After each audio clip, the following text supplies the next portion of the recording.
Hello, everybody, and welcome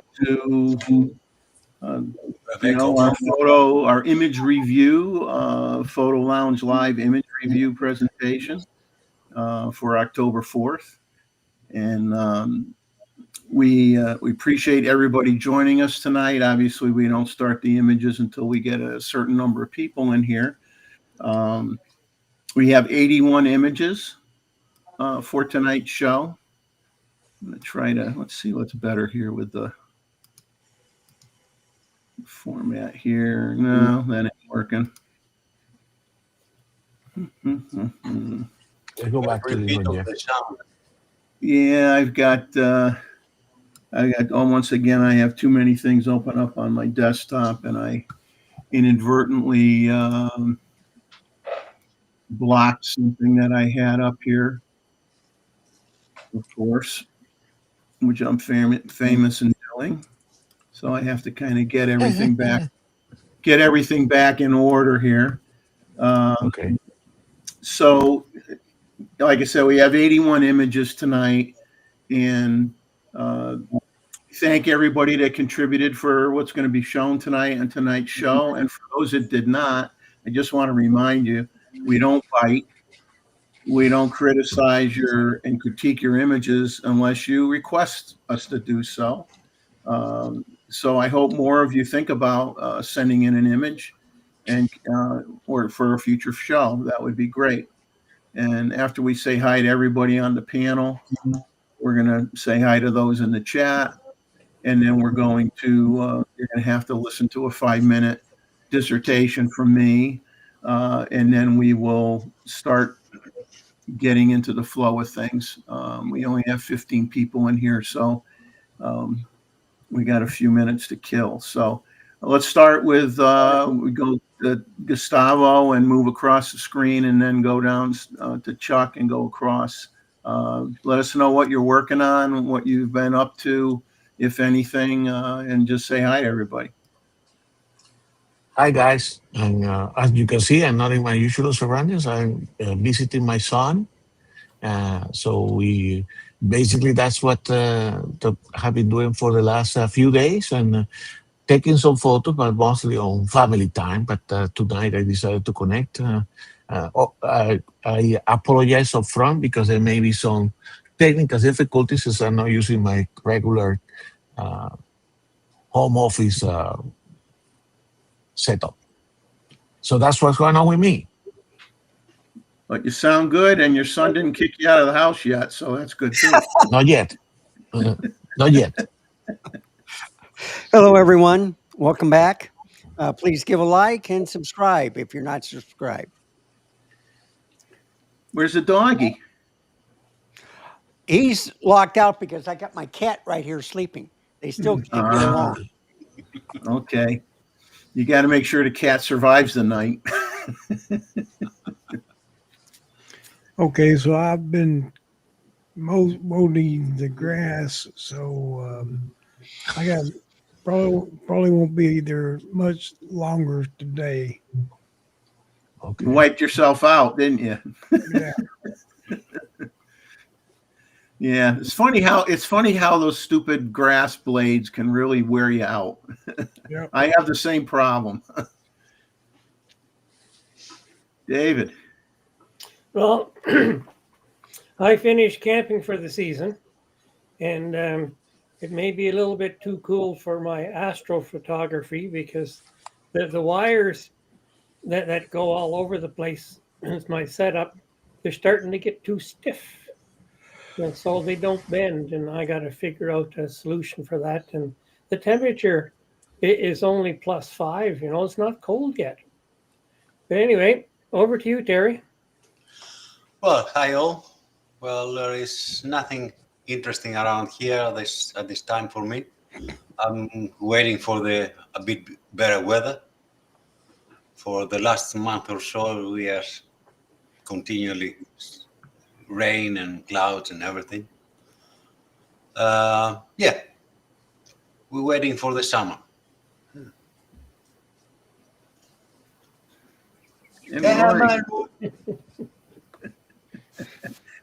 And And Roy, as they say, bird's got his tongue, or the possum, Yeah. or whatever. He has interesting. You guys got cute possums where you are. That's all I got to say. Ours are pretty doggone ugly in the United States. Yours actually look kind of cute. Well, that And one we turned can up. migrate them now to you because you have restrictions. Oops. Well, we're turning into summer soon, so it should get nicer. It's only 25 Cs today, which is sort of in between. But then when the summer does come, then you're going to complain it's too hot. Yeah. That's what air conditioning is for. As usually. All the normal people do that. Well, hey, if we can't complain about something, we're not human, We Yeah. always have to have something to complain about. So, we'll say hi to those in the chat. We got Bob Our Photos is here. We've got Robert Varner. Mozman's here. Hello to Tim. You'll see a few pictures later in the show. At the end, I'll show you a few shots that I took. Tim was in North Carolina visiting his dad, so we were able to get together at least once down here in Myrtle Beach where we were able to take photos, Tim, Bob, and myself. So I'll show you a few pictures anyway of what we were doing. And I got up there to see him one day, but the weather was not extraordinarily good by any means. At least when I went up to see him, it was raining. So we were walking downtown with umbrellas and everything getting rained on. So not much of a day for pictures, but anyway, it was good to get together with him as it always is. And we had a great time. So that's what matters the most. We got Jeff and Leslie in here, and let's see. Martin is here. Tim, And then, of course, everybody on the panel is here. Art Bear, Ted is here. Hello, Ted. Still looking for that Maxim camera for you. No luck, my friend. Bob Rosado is here. He just got back from dinner. I know he was driving back home from Chicago, so he's probably pretty worn out. And we got Jim Eads here, real Nikon lover, and Mike Farwell's in. So hello, everybody. We appreciate you guys showing up. And let's see. So I'm going to get into make an adjustment here or two. And I'm going to have a little conversation for a few minutes here. And I'm going to set the stage because, hey, if you're going to say something, you might as well set the table, as they say. So we'll have a little fun with it here. And so anyway, let me start here, go through this in 5 minutes so that we can get back to the more fun stuff. Now, some comments we had in the chat from the last live stream and received afterwards indicated that there were some folks that may have been slighted by what they felt was inattention by those of us on the panel responding to people that were writing in the chat. And I can assure you that no one on the panel intentionally ignores those in the chat. But obviously, we are not perfect human beings. I had a discussion prior to this show with those on the panel, in addition to sending out an email to those on the panel earlier in the week.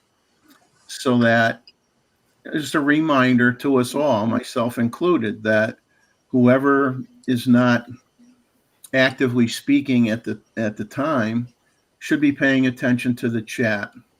And acknowledging those that come into the show at different times, taking notes of interesting discussions in the chat, and answer questions if we can, or make note of them so we can try to address them collectively at some other time during the show. Now, there may be times a person has to, that's in the chat, they put something in there, they may end up having to leave the show before it's over. So there is the possibility that what you asked gets answered at some point, but not while you're on and in the chat, which I can't really do anything about that. We can't always address a comment or a question and hit the brakes immediately and stop the flow of the show, especially when we do the one on the third week of the month where we have a lot of presentations. We don't want to interrupt the presenter any more than we need to. We have to have respect for the people that put the time together to do those presentations. So don't feel slighted about it, but we have to be respectful for those who have probably put in dozens and dozens of hours to put together some of these pitches, if not more. And we owe them that. Now, for those in the chat, you have some responsibilities too. Okay. If you have a question, please use the QQQ in the front so that we see it right away. And that's so we can hopefully address it in a reasonable amount of time. And if you don't do that, we can't guarantee you that we're going to be able to answer it. We need to have a flag, so we're going to use the QQQ. And people saying hi to somebody in the chat or having, discussions with people about other topics, or, hey, I saw you at this at the camera store the other day. Did you buy anything? Type of conversations. We can't share everything that people talk about in the chat because this isn't a 5-hour plus show anymore. Okay. When it was 5 hours long, we could kind of do all that stuff, but we're not running 5 hours anymore. So we have to pick and choose what we put on the screen and do the best that we can. We're going to implement a process starting tonight, and on all future shows, they're going to have a period of time during each show. We're going to specifically ask people if they have any questions, if there's any topics of discussion that they want to bring up. We'll try to do it at a convenient point in time in the show to not interrupt the flow, as I said, and have some general conversation with everybody in the chat. We're going to continue to show comments on the screen that have interest, that help presenters know there's a question from the chat, or just to have a funny comment or acknowledge a statement. It should be understood during the presentations, we're not going to interrupt the flow for general comments, as I said. But we are going to scan every comment in the chat before we turn off the airways here and see if we missed anything. And if a good discussion point comes up, we're going to hopefully acknowledge it. And if time doesn't allow a robust discussion during the time frame we have on the show, we can say to you, this is a good topic for discussion. We don't want to just kind of do a 10-second thing about it. We'll table it for the next show and we'll talk about it more then. If it's something that's really, has some meat and potatoes to it, that's worthy of a lot of time. And remember too, at any point in time, any of you folks in the chat can click on the link for the show, which I did put in at the beginning here of the stream, and you can come on the panel and you could make comments to everybody if you want to do that. So, and anyway, we appreciate your understanding. We're going to continue to do the best we can. That's all we can do. And now we're gonna move on. Yeah. And we have our first question.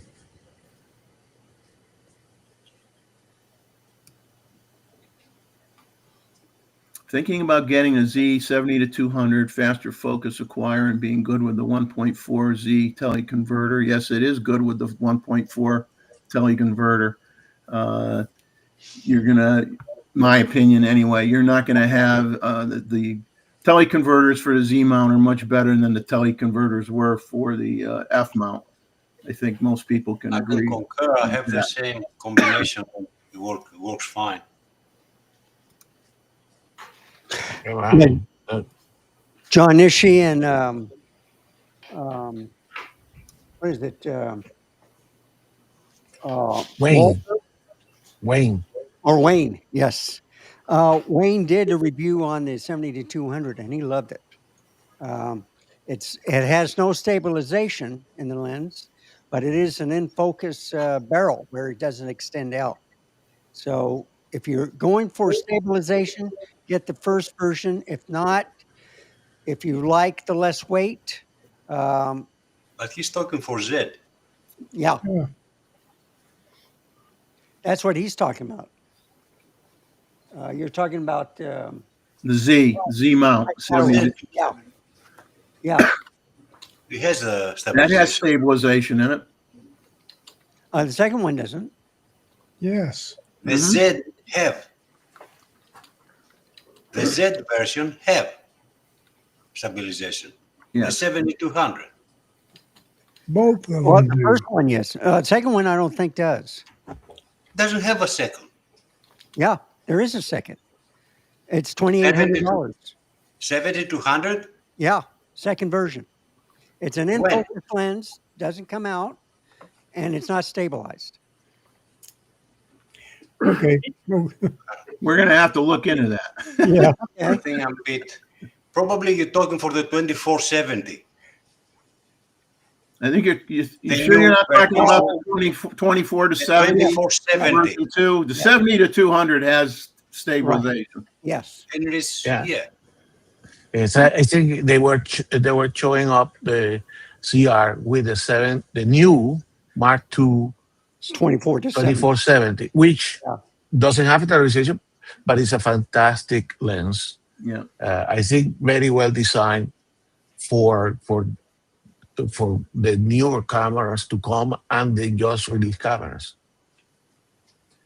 That's the one with the voice coil step motor, not step motor. I like So voice anyway. coil. Voice coil means that somebody said, "Hey, come on, come zoom in, come zoom out." Well, that Probably. means you tell somebody, if you're at a pacemaker, don't get close to me. So anyway, I hope this help Mike Farwell. But so we have Terry, we first-hand experience, and second, what Jeff mentioned.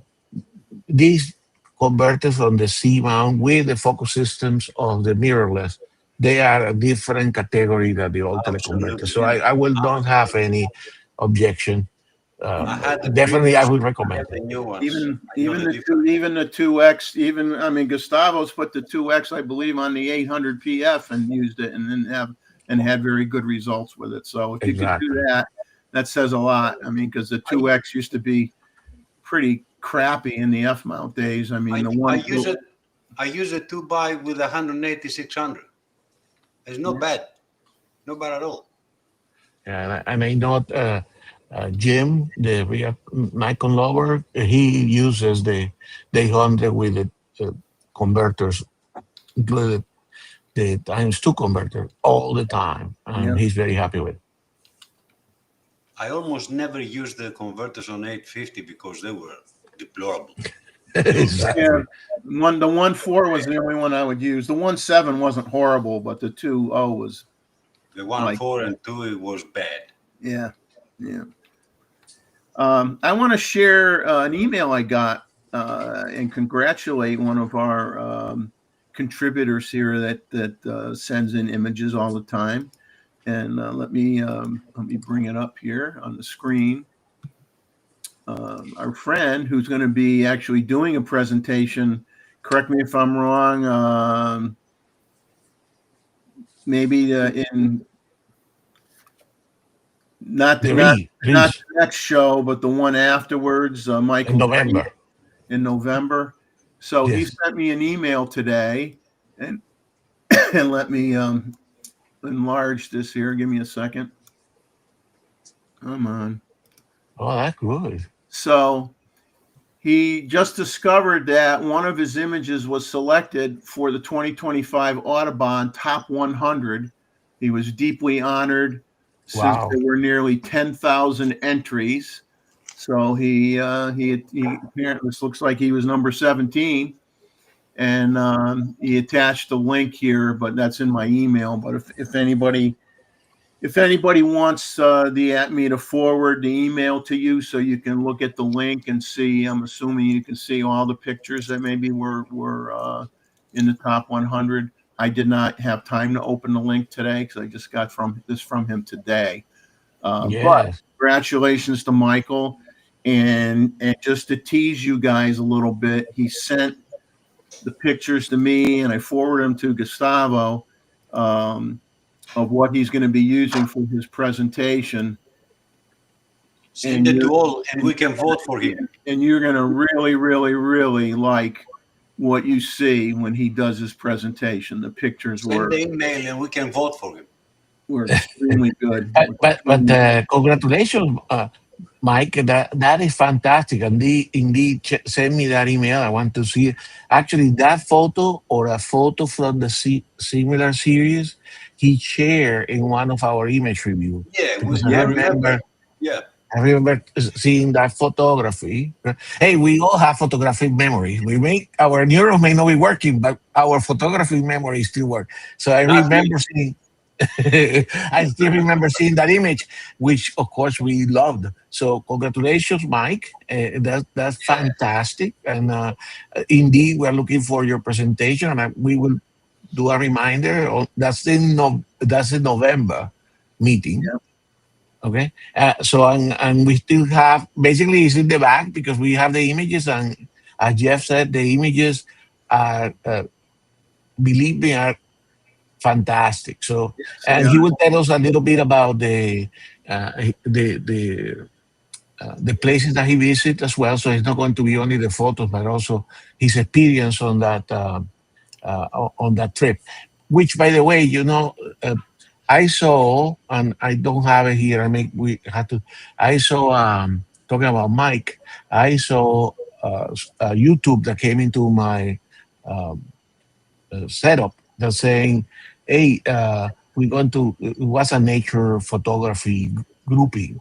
And I saw an image. They say, oh, this look like an image from Mike. So I click on that link, listen to this guy talking, and actually was from the organizers of, I think, the tour or the guided visit to Newfoundland that Mike took. So they basically have like after the meeting, they made a broadcast with all the participants, and I think Mike was there, and I saw not only a couple of photos from Mike, but also the images from the other participants of that grouping. So Mike is running around the YouTube. But congratulations again, Mike. Yeah, very good job. And hello to J-Rod and John. And I'm glad to see you guys in here. And I think we got 22 people in here, so we might as well start working on our photo review. And that's going to take me a minute here just to get everything brought up. So bear with me here. Doesn't take too long, but problem is I always have one screen covers up another screen, covers up another screen. And so when you're doing that, I make some commentary. So indeed, Randall, in that presentation from Wayne, it was an appearance from Mr. Ishii. So it's like one of those shows from one superhero, the other superhero appears. so it was like that with guest star Mr. Ishii. Yeah, and then they had their friend also, or their relative there also. So I see all three together all the time. All right. Very good. Nice. Very nice. so I got the first slide up. I just have to get the narration part up for me so I can say whose picture this is. So bear with me for another second. So the first images coming in here are from Bob Reppert, and all the photos you're going to see from him are with the Nikon Z8 or the Z5 II with the 180 to 600 Z mount zoom lens. This is a male ruby-throated hummingbird, f6.3 at 1/1250th of a second, ISO 7200, 360 millimeter focal length. So obviously how red the neck appears depends a lot on light direction, of course, and sometimes you don't even see any red at all. But he got this. He's lucky enough where he has some appearances in his backyard. So that's Ooh. always. So he's doing stealing the playbook from Gustavo in terms of just being able to sit in his yard to take pictures. So we all wish that we could do that. So the next image, as you can see, this one. Now this one, either the light isn't hitting it right, or it's a juvie. A juvie won't have the red right away. So this might be a juvenile ruby-throated hummingbird. There's a good possibility of that. Did look that up, and it did say that when they're young, there is no red. So that's probably what this one is. Once again, backyard photo fest. Can you take the message from the screen? Yes. Um, Oh, I'm sorry. might as well take that off too, right? Yeah. Sometimes Is that all right? That looks great. That's Okay. beautiful. So the next image from Bob. I know I'm keeping you up, Bob. I'm going to drag this out and make you stay up till 10 o'clock. No. The next image here. This is a blue dasher dragonfly. This is wide open at f6.3 at 420 millimeter focal length range, 1/1250th of a second, ISO 800. So for those that wonder whether the 180 to 600 is sharp enough, it does a pretty darn good job. I mean, it's a very utilitarian type of lens that does make life easy for you, especially when you're shooting in an area where 1 minute everything is 30 feet away from you, and then the next minute everything is 300 feet away from you. And at 600 has the shorter focusing distance of all the 600. Yep. And here's another shot.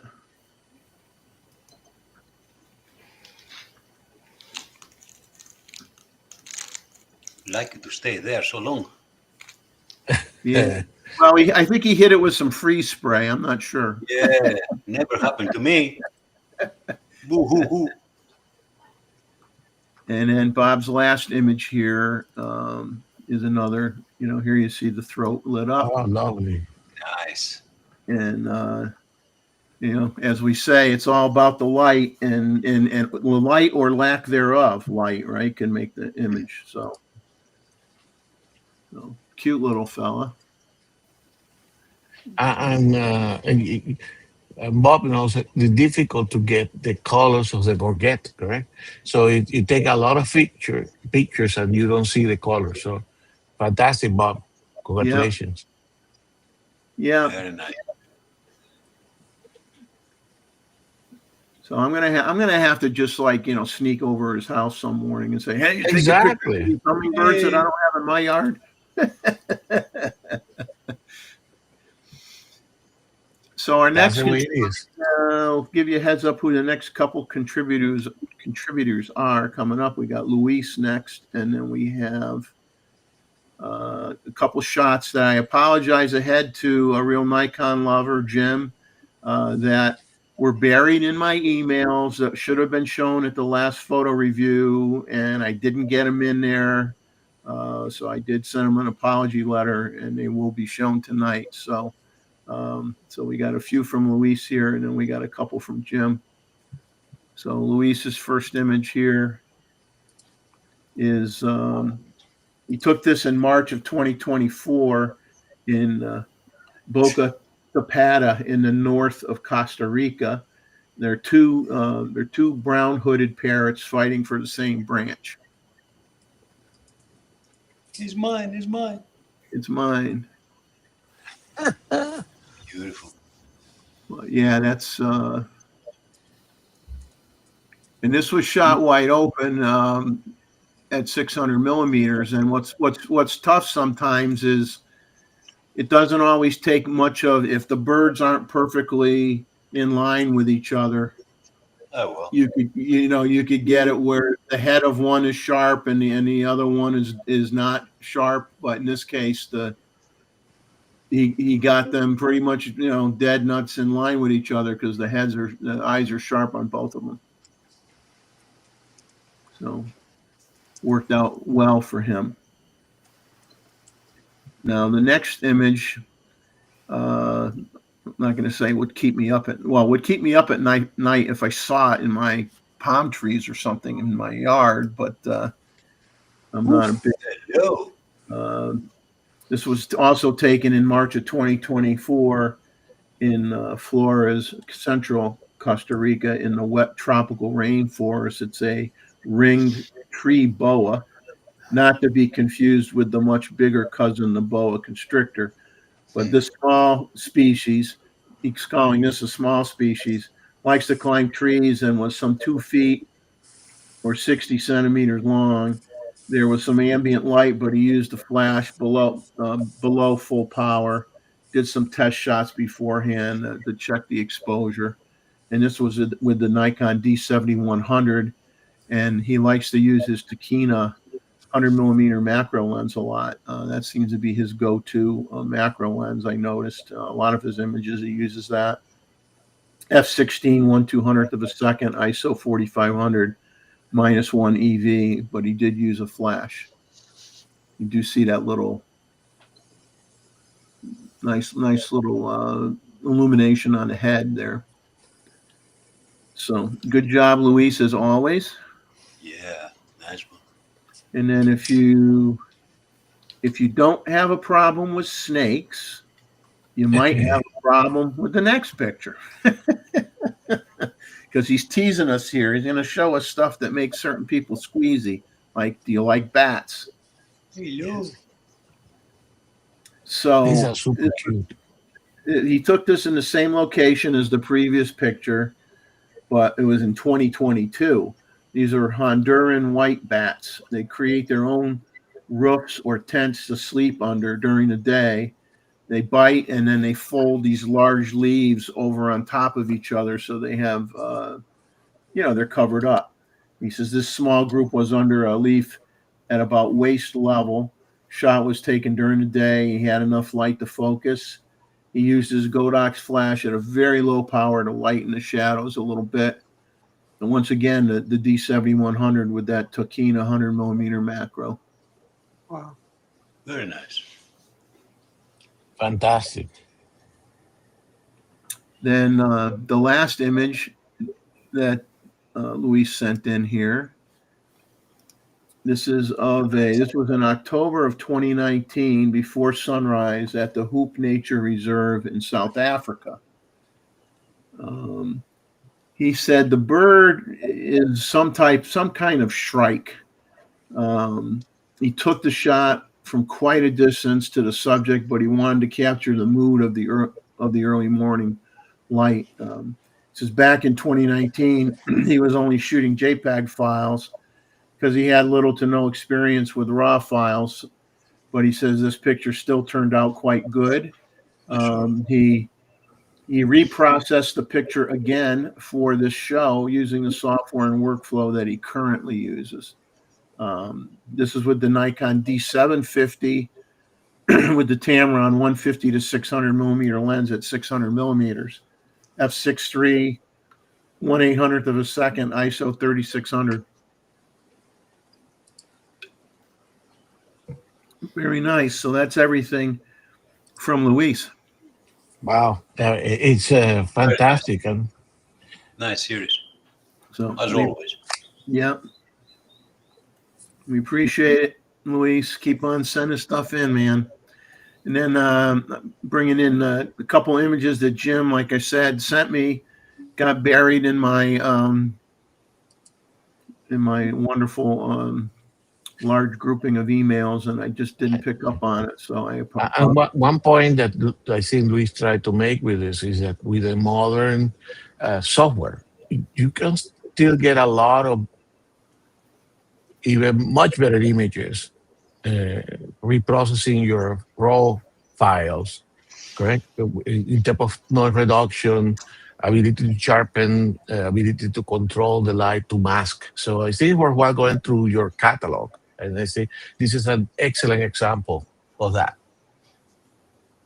Yeah, don't be afraid to retweak. Yes. So this, he says this this photo is looking mid lake to the southeast. He says the far background. Okay, I'm sorry, I'm jumping ahead here. This shot is located in the High Sierras. The lake is just to the northwest of Lee Vining, California. Lake Lundy is owned by Edison Corp. It feeds into Mono Lake. His next trip there, he says he hopes to take a panoramic photo from high atop a hillside to get a better overall idea of the lake and the terrain. And he says this photo is looking mid-lake to the north. And then this next photo you're going to see is looking mid-lake to the southeast. Yeah, beautiful. He says the far background is looking into Mono Lake Valley. He says major thunderstorms come rolling in from that direction often. To the northeast is Bodie Ghost Town, about 45 minutes away. And to the southeast is Lee Vining, and farther south about is Mammoth Lakes, and then Bishop, California on US Highway 395, which he says is one of his favorite roads in California. But Jim, thanks for sending these to me, and once again, apologize for not having them in the last show. So our next contributors are Randall. Randall's up next, and then Terry is after Randall. Okay. So here we go. I wonder who this is. I call him trouble. Exactly. So this was taken with the 24 to 240. It's the Sony lens, and it's with the A9. So that was a fully stacked sensor, the first one, I think. And it's still a good camera. But I named this as I have a present for you, Lucky. And then the next picture. Next picture. Boom. He's saying that ain't no present. So Saving the cats. So the top part can open up, and it's made out of steel. It's not that cheap chicken wire that you can get at PetSmart or something. And also there's a tray underneath, so if he does pee by accident, you can pull the tray out. It's on rollers, so I can push him around. But I put a carpet on the bottom, and when I say go to the cage, he goes into the cage. I don't even have to close the. So he's getting better. He's still a little wild on his walks, but he's doing much better. And I got that cage was usually about $300 plus. I got it half price. So There you go. For sure. yeah. That's So the you last have a one question there. you have a question here from Robert, from Bob. Yeah. Well, okay. That's his timeout. But when I go on errands and I just leave the gate open, he's usually into that cage. And Yes.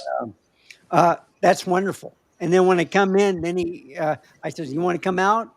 And he comes out, and I said, "Good boy." And then I give him a treat. So There you go. yeah. See, now he's a keeper, Randall. Yeah. Yeah. When you invest the money in something like this, you've decided he's yours now. Dogs that don't see the bars like a prison. So the cat, if I'm not around, he'll try to close that gate.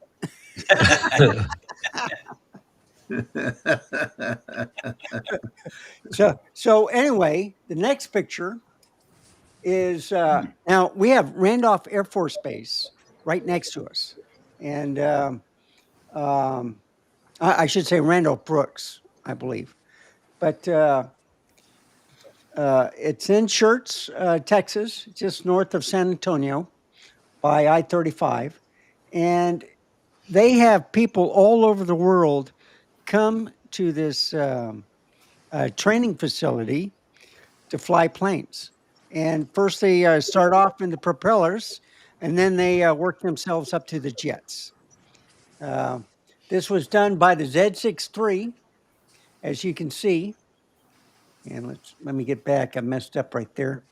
And then also it was with the 24-200.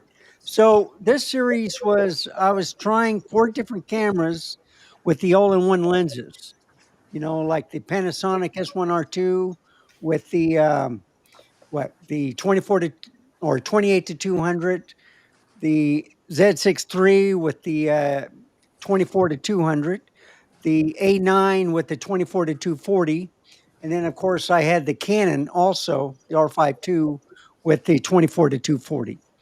Those are great lenses. I did a video today on the A6700 for, let's say, a travel lens, and I used the 18-135 for the Sony and the 24-240, which was a full frame lens compared to the APS-C lens.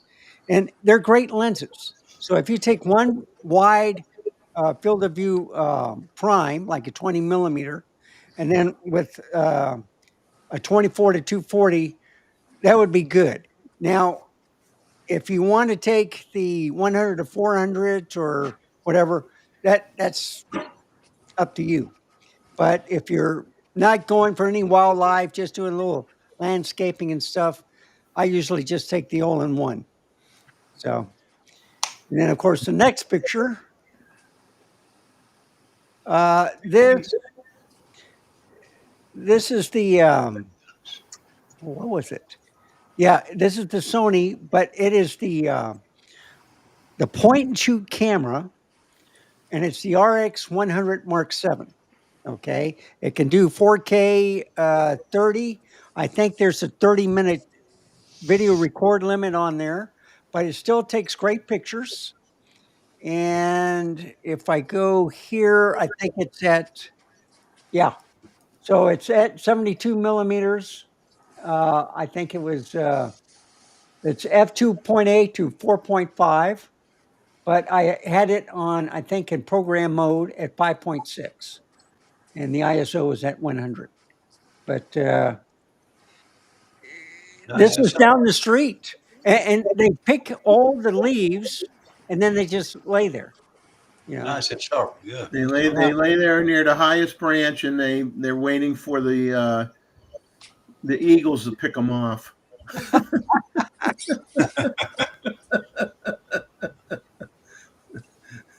They're not overly smart. So that takes care of my 4 picks. Thank you, Randall. No problem. Appreciate it. Then we got Terry's. Let him. Thankfully, he's here, so I don't have to try to pronounce. He always has words in here I can't pronounce, so I'd rather have him do the talking. So let's bring up his first shot.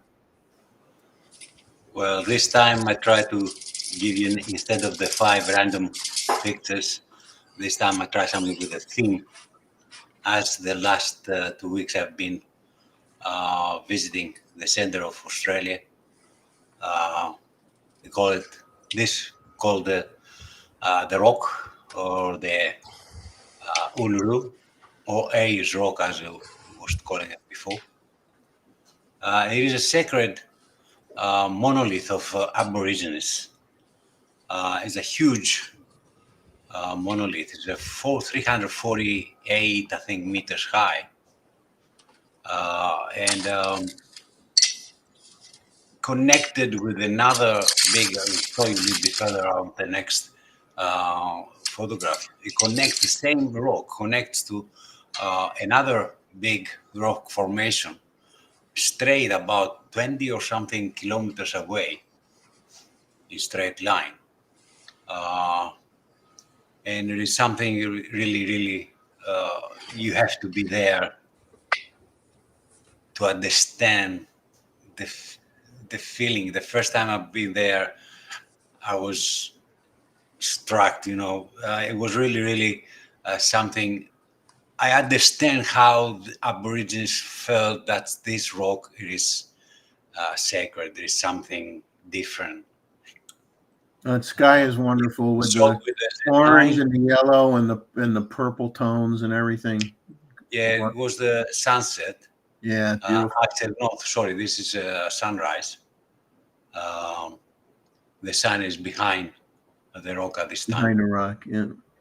I shot with the Z9 2470, 26 with F14, I think. Thanks, Robert. 1/8 second in the ISO 800. And the main reason why I go there, you will see it on the next picture, is this, the red moon. That's actually my first time really knowing what I was doing with the red moon, because that's the third time I tried to catch it. I didn't know about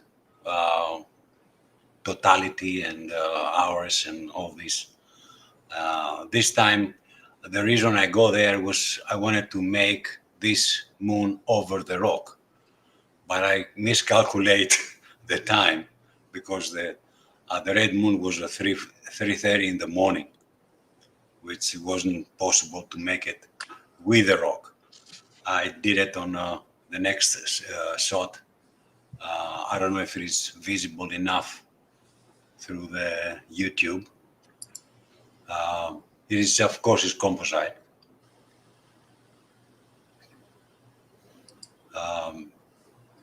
I try to make it simple. It looks a bit better on my screen, but a bit too dark on your screens, looks like. Yeah. And nothing really strange about that. Oh, I forget to mention that the shot before was with the Z9 and the 400, 4.5, 1600 ISO. Yeah, this one was just the two images. The one is from the previous image with another shot late at the rock a little bit before we go. And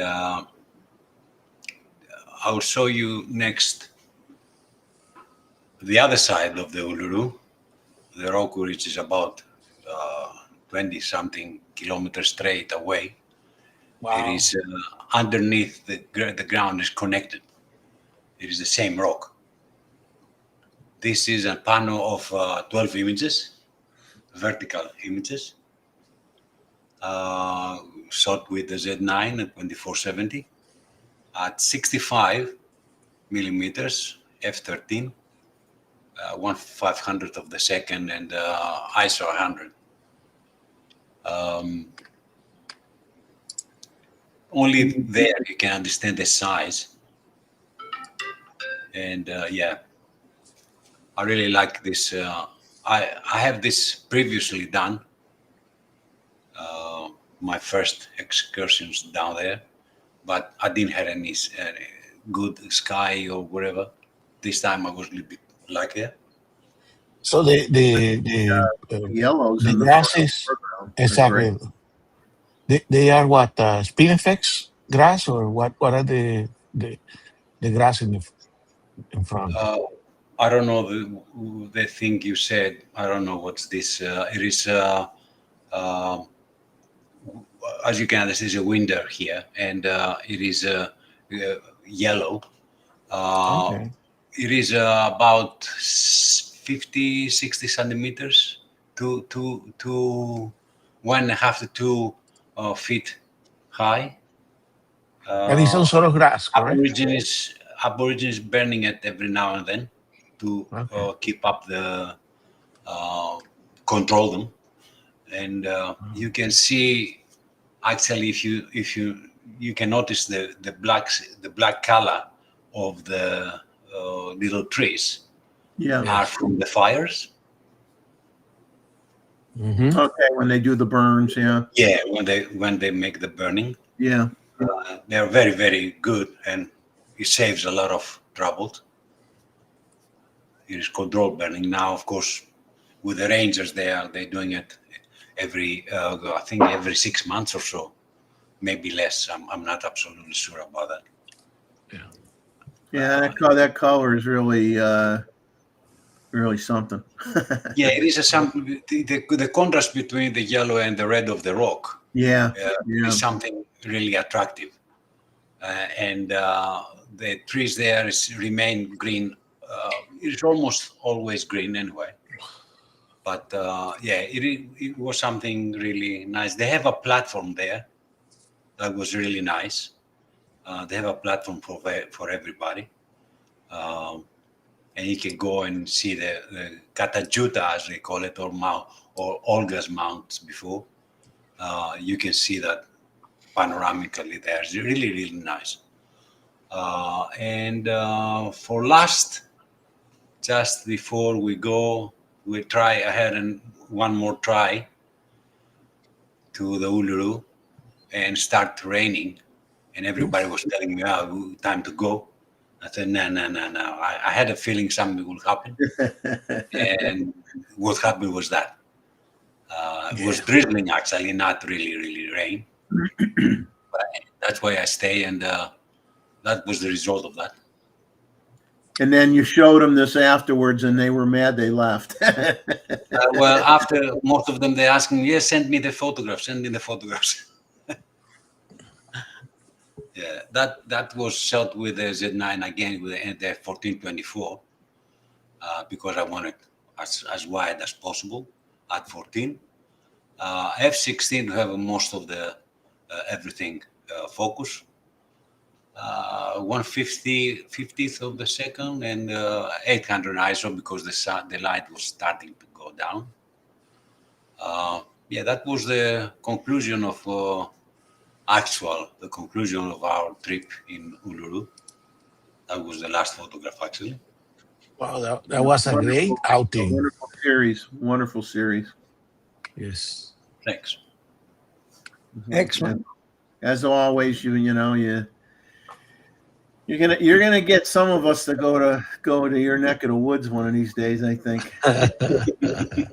I had a cousin that actually lived in Australia for a while, and then he also lived in New Zealand as well. So he's kind of all over the place, but back in the States now. But for me, if anybody come to Australia, go to Uluru, you have to go by foot beside the rock, and then only then you can really understand. I'm not a religious person. I felt really, really something different, if I can say that. I can't really find the words. connected with it. Yeah, connected. Connected Yes, with it. that's really nice. Yeah, it was something. Yeah, you have to be there. Otherwise, from far away, it's just another rock. But thank you so much again. Thank you. Thank you for having me. Our next. It's great Couple shots, parts. Gary. Thanks, Yeah. Robert. David, sorry. Yeah, David. it's great photography. You kind of make me jealous. Yay! That's what he's trying to do. As I'm jealous of your Aurora, mate. We are equal now. Oh, So the next images are from Jeff Sluter and then Gustavo. So that's what we got coming up here. And okay, this is Ooh, nice catch. so this is Jeff says this is his first attempt he says this is his attempt at a bird in flight. It's an eastern kingbird. That's what we call the luck of the first time. And he says, as everyone can see, bird in flight is not my specialty. Hey, the head is sharp. You know, million ways you could take this picture. This is one of them. Well, I don't want to know what will happen when you start to be more. If you start knowing more about bird photography, if you Yeah, start when like somebody that. says, "Oh, this is my sucky shot," and it's like, okay, yeah, all right, Jeff, whatever. Now the rest of his shots are for, is how he worded it. The rest of his shots are for spooky October. They're all taken in September, most the latter half of the month, and so we will move forward here. And this is part of the spooky abandoned garden spider. It says, although they're That's in big and Australia. scary looking, these spiders are harmless to humans. And he says, well, I may have a heart attack if it was crawling up my arm, but but it wasn't.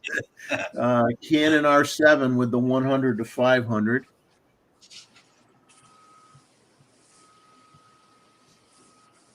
So then he moved on to this spider.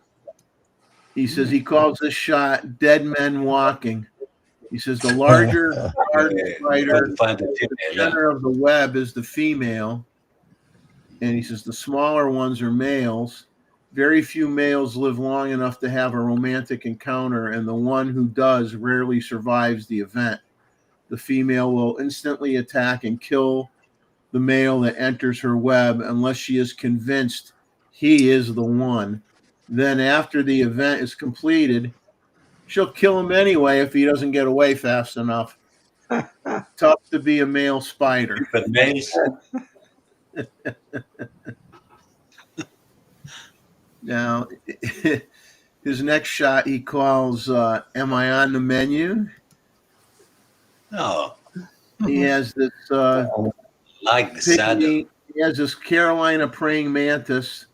He says it's not one of the Chinese invasive Chinese mantis species, but it's a Carolina praying mantis. Was giving him that juicy fat one would feed me for the rest of the year look. I love the shadow. Nice, Exactly. nice. The shadow is magnificent. Yeah. The shadow makes a photo. Yeah. Yeah. Well done, Jeff. That's everything Jeff sent in. Appreciate it. Is Jeff in the chat? I know he was in the chat before, right? Yes, I believe. yes, yes. Beautiful, beautiful. Good job, Jeff. Appreciate it. And then we're moving on here with Gustavo's images. And you have my narration because I didn't know that it was coming. This is called a pygmy nuthatch. Mm. And actually, the reason why I selected this picture is because that's the first Nice one of the picture. very first picture that I took of the bird coming into the little wildlife pond that I built in my backyard. Wow. So yeah, so I still it looks a little bit not as natural. So I hope it ages well so that it looks more natural. But Very the nice. birds are Very already reflection. yeah. So I tried to capture here obviously the birds and the reflections. And I don't know exactly, Jeff, if you have my note open. This is with the 600 PF, correct? Let's see here. Yes, this is with the 600 PF at 6 6.3, wide open yeah. f6.3. Yeah. Exactly. So one of the so you will see some more as these as I experiment with the pond. Obviously now we are going to drain it for the winter, and but I hope it will look great next spring, and that allows me maybe to you take should let it freeze over and the birds might ice skate on it. You never know. exactly. Yeah. The issue here is with this type of birds. There are some birds that don't go to the feeders, correct? But all of them need water, correct? And all of them need to bathe. So I may be able to capture some other birds. Go to your next one here. Yeah, Oh. actually, this That's was an inspiration for that one. Actually, I took this picture in September a couple of years ago when I went to photograph the elk in Rocky Mountain National Park. So I was waiting for the elk, and these red crossbills came into the river.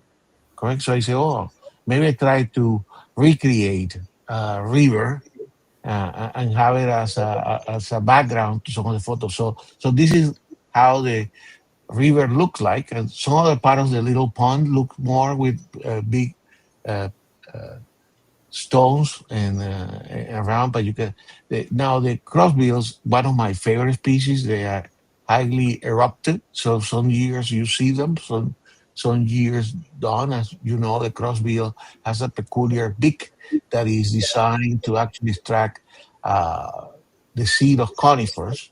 So if you have a good conifer crop, they will come from the area and then you will have them around. They sometimes come through the feeders, but they typically are not. They live at the top of the trees where there are the pine cone, and but sometimes they have to come down to drink. And if they come into the ground, they are actually rather tame and relatively easy to photograph. You don't need any kind of uh, you don't need to be in a hide or anything. So, but I was lucky that day that as I was waiting for the elk, they came into the river and they start drinking from the river. So you saw what I did, and now you see here the inspiration that I have 2 years ago. What motivates me to do that? must be difficult to spot these birds and the rocks. Yes, yes, yes. They don't look at the best, Terry. Early in the season, they beautiful. have yeah But lovely. they got yeah they The not colors at the are best so because nicely they blended. they are yes yeah, but they are at this time of the year they're in the late summer mold, so you can see the some of the feathers are missing and you can see some of the gray. It makes them more, I agree with you, Terry, it makes them more difficult to spot, but they are Hmm. not in their most magnificent red color, correct? In the Oh, winter and in the spring they are a lot nicer, but it's their this special adaptation of the beak that make them very different to any other bird. yeah, yeah. So anyway, okay. So the next one This is one's a it's killer shot. a mountain bluebird. Yeah. Yeah. Beautiful So again, blue. yeah. So again, this is again waiting for something to happen, and as Jeff mentioned several times, sometimes the best photos are not the ones that you pursue, but the ones that come to you. Correct. Yeah. So so you're there with your telephoto lens and you're waiting, and then in this case, a block of mountain bluebirds came doing the foraging, and the good thing about this species is that they will forage for insects on the ground. So if you have a flock of these, they're going to get into whatever is the highest feature in the ground. In this case, around this area where there is a lot of grasses, they will go into the big stones or into these branches, and they will wait and look around until they see some movement on the ground. So they are relatively easy to photograph, but you have to take several photos to get one. So I was lucky here that they came to me, and I was ready to pounce. Yeah, yeah. Oh, that color is just stunning on that bird. I mean, that is just Yeah, gorgeous. the mountain bluebird is definitely what is the people describe them like a little piece of sky that fell down into the grass. So nice contrast. The blue with the yellow is the one is negative of the other. It's so nice. Yes, yes. And then your last image here. So actually, you have seen some photo from me of elk. So sometimes I try to photograph them, when they are fighting or a close up. in this case, and do like this, is when you show a little bit of an environment, correct? So this male was coming from far away and getting closer. The problem, this was taken very early in the morning, just between first light and sunrise. And because he's walking into the meandering river in the bottom of this valley, there was a lot of heat haze coming from the river. That is a different temperature that that in the rest of the valley. So it was tricky to get a photo that was good enough to be, work and prepare. But I do like the contrast. Like you were Terry, that you were photographing the grass, correct? So the lines of grass here, when it's greener, is around the meandering river, and then you have the elk, and then you continue with all these horizontal elements as the elk was moving a lot around. Actually, this guy ended in one of the fights that I showed a couple of weeks ago. Uh-huh. Yeah. So Yes. I This, I'm sorry. have you cropped this or is full frame? A little bit crop, but not much. Yeah. No, normal. Yeah. Okay. Yeah. So, but he's taking so it's like a environmental photo taken with Yeah. with a you see a lot of compression because it was taken with a telephoto. I I love think the this fact was that taken with it's on the- this was taken with a 600 TC. It's nice to show the environment Yeah. Exactly. where these animals are come from. So that's everything Gustavo sent in. So, once again, Good as always. he's creating that backyard paradise for his bird friends. So more down the road. Exactly. Thank you, sir. Thank you. Our next images, we've got a few images from Roy. Now, Roy sent in a couple images, and then he sent some in later on. So you're going to see two that he sent in first, and then his others will be shown later in the show. And we showed some images from Jeff Sluter, and Jeff sent me some additional pictures. So they're going to be shown after I show you the ones that Roy sent in. And then after Jeff, it'll be Bob Rosato's images, and you're going to find what Bob sent in very, very interesting. And I'm going to leave it at that, tease you a little bit. But Roy went through his files and sharing a picture of his beautiful wife. Yes, 1978. Slide. Wow. 50mm lens. Not my best shot, but I like the subject. I better do anyway. Great portrait for sure. And then Roy You caught sent the in- moment, Roy. How you scan it? I said you caught the moment. Yes, that's the idea. Yeah. Same year I went to NPS. hmm And then I Roy like sent this. in. Now, when did you take this one, Roy? About Same year. Same year. That was I was seeing what all this thing about black and white was. yeah. I eventually got sick of it though.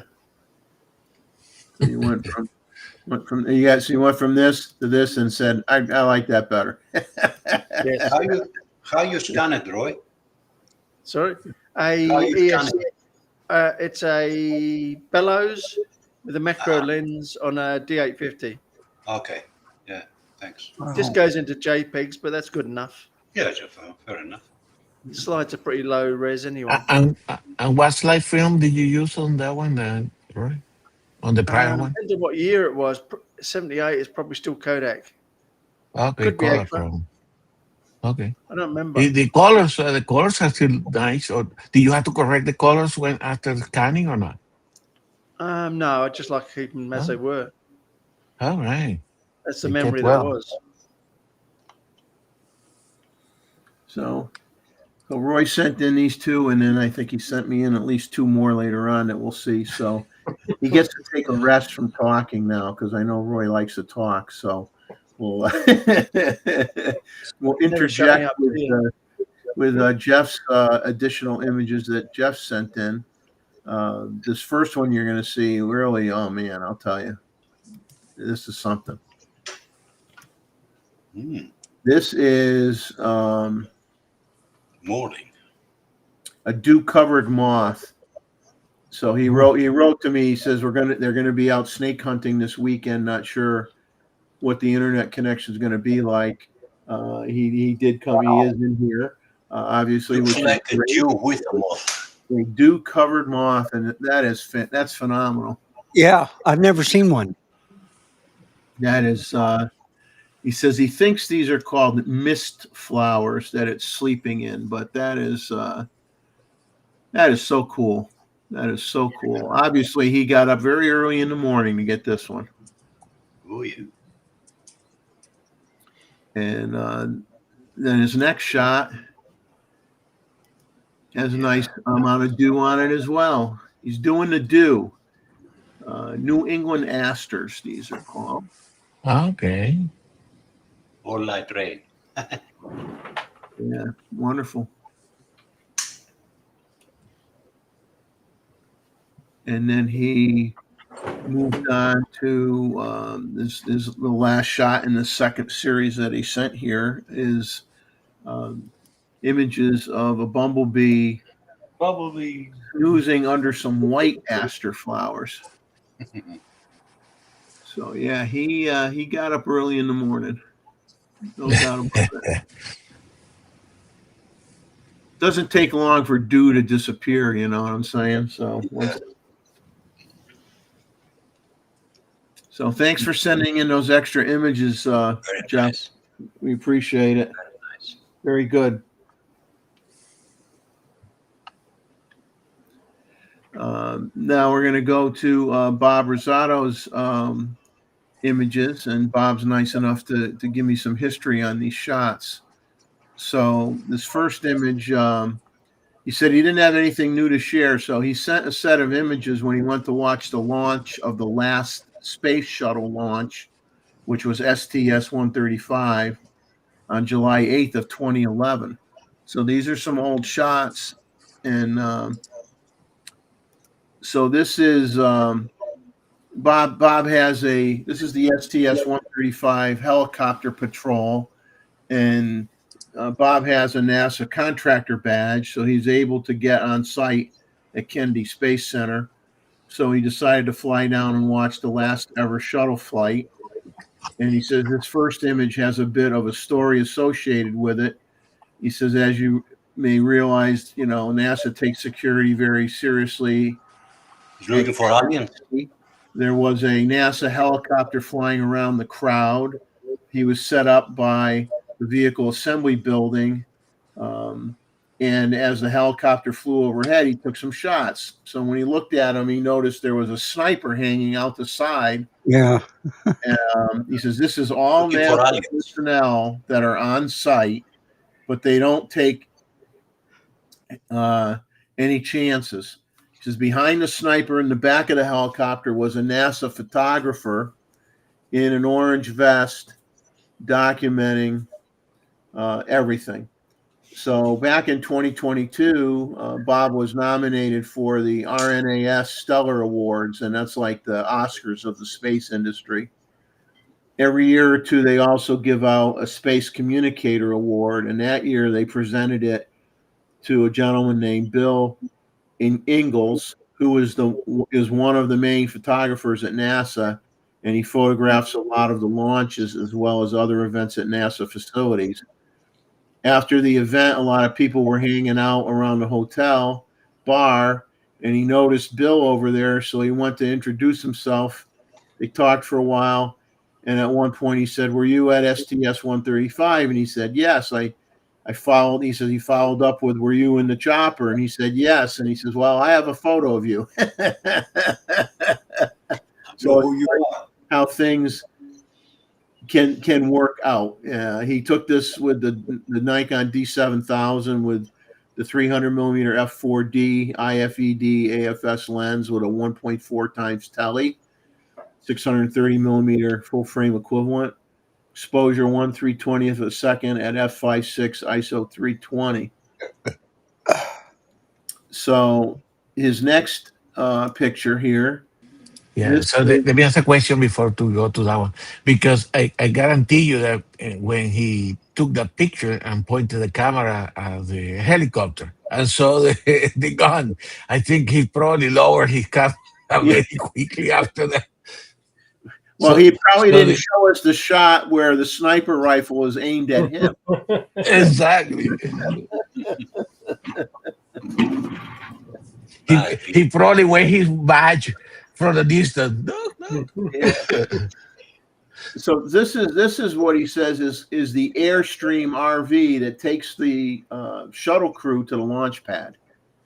It only drives around 10 to 15 miles round trip for any launch, so it has very low miles.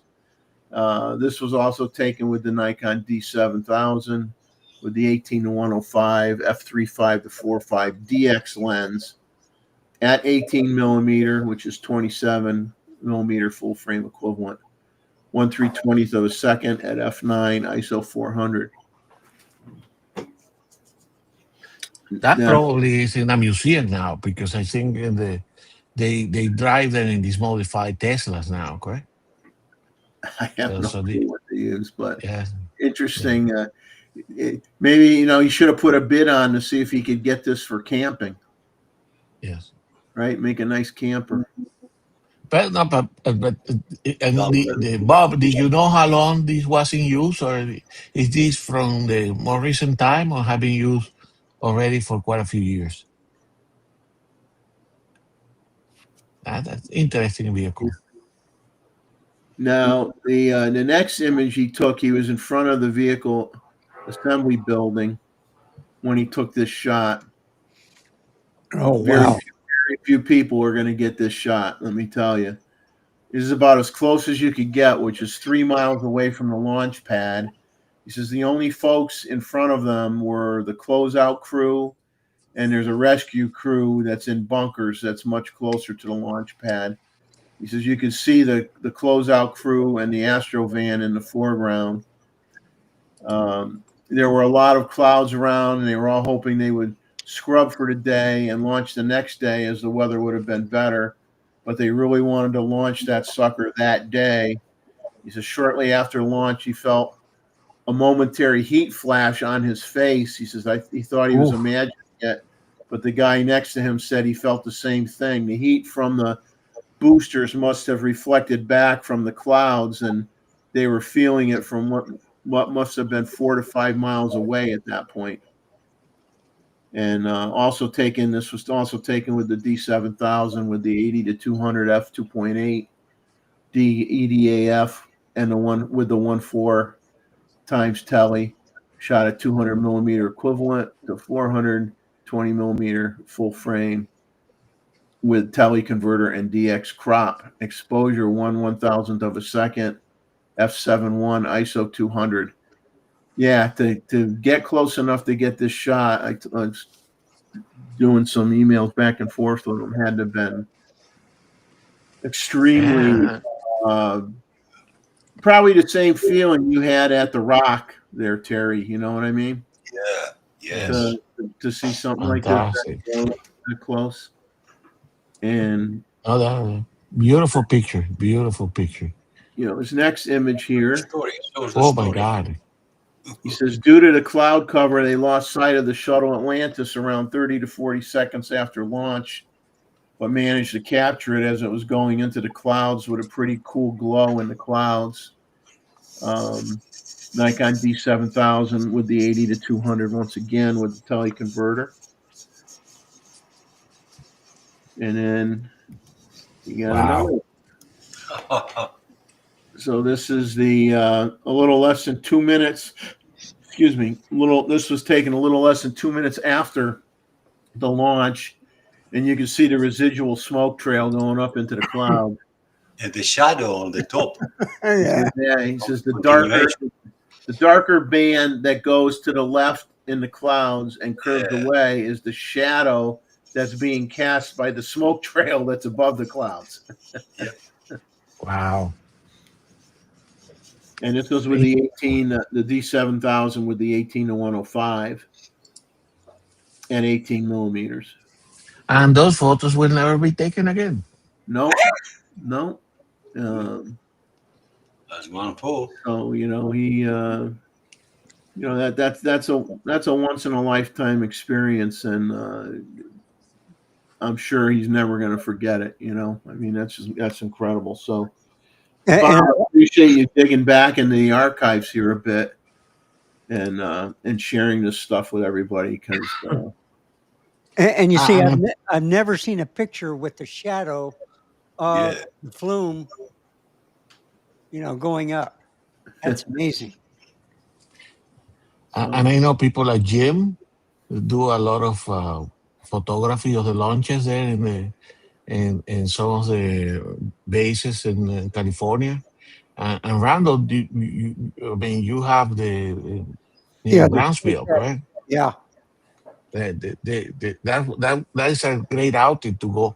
And the other thing is that, of course, when you go and try to see this, sometimes you have to go 10 times before the launch actually happened, correct? Because Yeah. there's always changes on the schedule and the weather, etc., etc. I'm so surprised that they launched the rocket with so many clouds. yeah, they're usually extremely particular about when they launch. Yeah, and the type They of are weather. absolutely perfect weather, no wind, perfect day type of thing. So, Exactly. like you said, they had it in their mind they were going to go, like no matter what, Beautiful. and they did. So, thanks again, Bob. We appreciate it. Great job. We take our photographic hats off for sure, sir. Yeah. Fantastic. Our next series of shots, we've got shots from Martin coming up. And then a shot that from somebody else that will surprise Martin, and then Anita Stewart sent some shots in. So we're gonna hit Martin's shots here in a second when I get my cheat sheet up here. So this is from a shot from Martin's hometown, Wiesbaden again. On the picture is the Ring Church, they call it. It's called that because it's built on the city ring or ring road. He says it also means there's not a lot of room to take pictures because it's in the middle of a road. He says there's a little bit of a weird perspective. He had to shoot a panorama. And he says, don't mind the waste litter baskets. He didn't bother to remove them in post, but rather show it as it was. He says he remembers having visited a Christmas service at this church some 20 years ago. Pretty beautiful little Protestant church built at the end of the 1800s, just like most of the city. He says maybe not very special, but when luck gives him good light, he takes it. Z6-2 with the Nikkor 24-70 f4, ISO 100 Like a f1. fisheye. Panorama from 3 pictures at 24 millimeter. Wow. Wow. So well done, Martin. Then his next shot was from inside the church.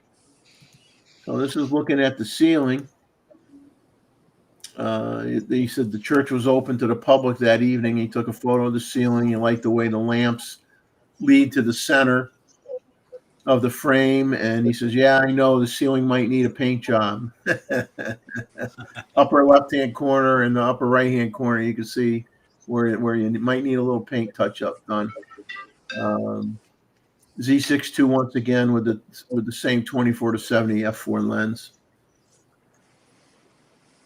And I have a colleague in the past that lived in Europe. Actually, he was a German as well. And he loved to photograph the ceiling of all the cathedrals. So he will go to cathedrals and he have a most beautiful collection.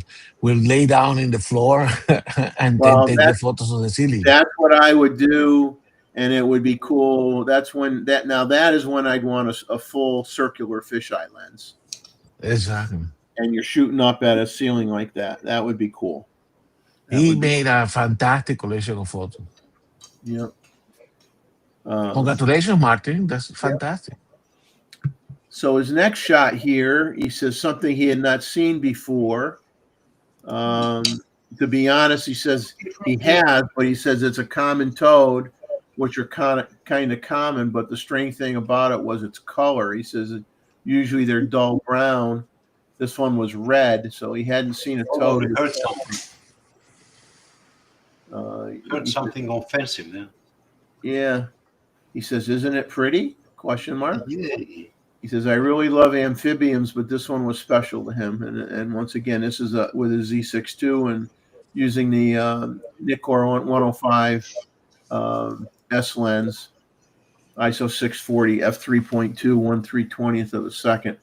So very obviously an extremely narrow band of focus that works really nice with this image, with just really the toad in focus. From the mid waist to the head, and everything else is just nice and blown out. Nice Yeah, job. fantastic. Tremendous isolation, correct? Of the Yeah. subject here. And his last image that he sent in here was what they call a gray heron. Great. He says he's not the biggest fan of taking photos of these birds. He says they're too easy to photograph, but usually not very photogenic. He says this one, however, sat by the pond in counter light behind some foliage with only the head sticking out and, posing really nice for him. So, and let him get really close. So he's very happy with the photo. He says it might be my first decent photo of this species. Z9 with the 800 millimeter S lens, ISO 4000, 1/640th of a second at f6.3. So, Martin, if you're in here, this next picture's for you. Last month, and before I show it, I'll give you a little heads up before I click on it. Last month, Martin sent a close-up. This next picture is from Martin's wife, Marina, who I had the pleasure of meeting when they were in the States. So last month, Martin sent a close-up image of a European marmot for the photo review. He wrote that the animal is very close to him, nearly too close. So she wanted to send a mobile phone picture to show all of us just how close the animal was to the lens. And she says it's just a silly photo, but she liked it and thinks that we may like it too. And I think you guys will take a kick out of it because talk about up close and that critter. Closer. You couldn't get any closer. You'd have smudge marks on the lens, That That's a great image. Yeah, but where is the image of that? So, thank you very, very much for sneaking this in. And Martin will be surprised that you did so. And we appreciate when he says, "I got close." Now we know what he means by close. Yes. And the image is fantastic. It tells the story, correct? Oh yeah, Yeah, but is it in focus? Well, from Finish Martin's, with extender. Yeah. but the photo from Martin's wife definitely is in photo and beautiful background, and as I said, it tells the story. Fantastic, and more important, we got another female photographer. That's right. That's right.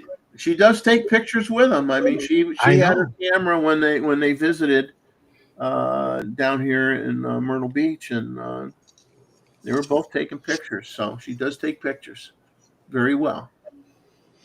The next images that we're going to see. So thank you, Verena. Thank you, Martin, for the pictures. Appreciate it, as always. And nice having that little surprise image at the end.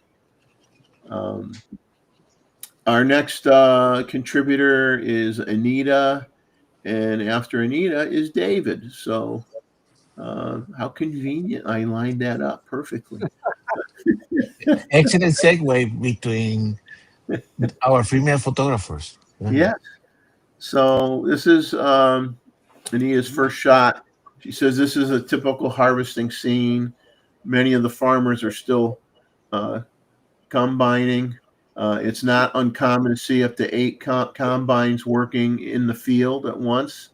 Settings for this photo are 1/160th of a second, f10, ISO 100, 120 millimeters using the Z8 with the 24-120 lens. Everybody's favorite. And her next shot Yay. is she says this is her bird photo of the month. The feathers of these bluebirds are ruffled as these are fledglings.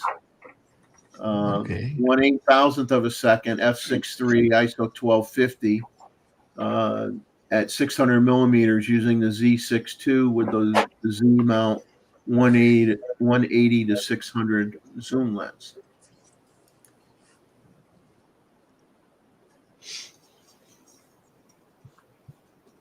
So Anita's trying to trick me with the variety here this month. So this is a sunset taken at one of the campgrounds that she was at. 1/100th of a second, f10, ISO 200. This is at 50 millimeter focal length using the 24-70 f4S lens. Gorgeous. Nice place. And in this next picture is a photo taken at the last campsite. She says the Red River is a great attraction for people using canoes, kayakers, and for just floating, just floating with the current. 1/500. Comment from our geologist. Where are you, Gustavo? Yeah. About these hills there.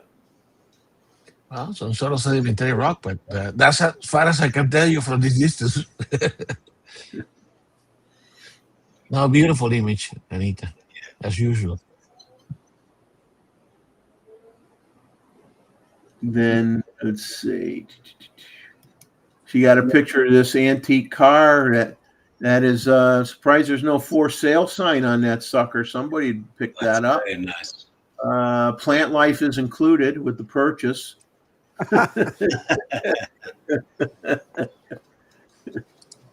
She took this with the at 120 millimeters with the 24-120 zoom. Those abandoned cars make fantastic subjects, Oh, right? yeah. So- Yeah, I love cars where they don't belong. Love So cars. this Anita, this worthwhile a lot of photographic exploration at different time, different lights, taken from within. So if you still have access to where this location is, or next year, there is a lot of potential here, and the photo, this current photo is fantastic. I would like to convert that on black and white. Yes. Now the last image that Anita sent in is this image here of a cottonwood tree that she says, in spite of the damage, is still alive and producing growth to its limbs. This was taken at yet another campground. This was at 1/400th of a second, f10, ISO 250, using the Z7 at 70 millimeters, using the Z70 to 180 lens. I love the trunk with I'm going to call it stretch marks. Yeah. What it looks like. It almost looked like if we're going to stand up and start crawling, correct? Yeah. That tree. Beautiful. All mature trees that are a little bit all contorted are fantastic as well. Yeah, this is something they could put in a horror movie, animate this Exactly. tree. But that's it from Anita. Thank you so much for sending those in. We Goody. appreciate it. Martin is in the chat. Hello, Martin. He says he had fallen asleep. So hopefully he saw the picture that his wife snuck in. In case you didn't, Martin, because I don't know when you popped in. this is a picture that your wife snuck in, just so you, as they, so you know, you got caught. And also the image. Now she probably has other images of you petting this creature and feeding it and putting it in your pocket. It's probably a plant, you know. You're probably best buds with this creature. Anyway, in case you missed that one and you were asleep, I figured I'd pop back for you. Now we got images from David. David, are you still awake with us? Yeah, I haven't fallen asleep yet. Okay, so if you're not off, Yeah, we will make our best. We'll try our best to make you sleep, man. well, yeah, we'll fake things for you. Yeah, so his photographs, that's why. Oh, that's good. Yeah, this is it's a blacksmith. I was talking to him as he was working away, and I like to get the motion in the hammer, Yeah. you know, and this is handheld with my Z8 and my favorite lens. No, actually, it wasn't my favorite lens. No, No, it's my 24-70. 24-70. Yeah. That's why he's better. Yeah, this is the Mark One. You know, and like I only do odd numbers when it comes to marks. You know. So then he goes from the blacksmith. He moves from the blacksmith to cow country. Yay. It's I know the rancher that has the cattle, and they like sneaking across the river into the campground where I'm staying, and I use my Air Force to help chase them back. Well, and this is as close as I have to get to most of the cattle, except every so often that there is one that'll stand her ground, and you got to get within 3 or 4 meters before she moves. But then she starts running, and you don't want her to do that. You just want her to move. So, but this river was deep enough that they actually had to swim, and the cattle don't mind forcing the calves to swim, but they don't like swimming themselves. Oh, We'll say hello to Scubarazzi's here now, so he's up early. Yep. Welcome, welcome. As we move to David's next image. And this would be the rancher that owns the cattle. He was out checking the fence, and that's what you see holding in his hand. That's barbed wire. It's not a rope. oh. You know, so I thought it was the rope. no, He it's not doesn't a rope. like sneeze and stick it into the side of the horse. I don't think the horse would like him too much. No, he's got his chaps on there, and his chaps are thick enough that the barbed wire won't stick through it. You know, Yeah. you know, but like he was there, he was checking his fence, and Nice mood, and again, that a picture that tells the story. oh yeah. Oh, yeah. And then David got in his. And I was photobombed on this picture here. I was rather disappointed, and I was thinking I was going to have to remove that bird, you know. But what happens is when they're combining, it scares up a whole bunch of the little beasts, Yeah. and the mice and whatever. They were undercover until the grain is cut, and then they're in the open. And it's very common to see a number of hawks around the combines. You know? And I was Stick suckers, aren't they? yeah. And I was trying to shoot the combine and stay out of the dust and whatever.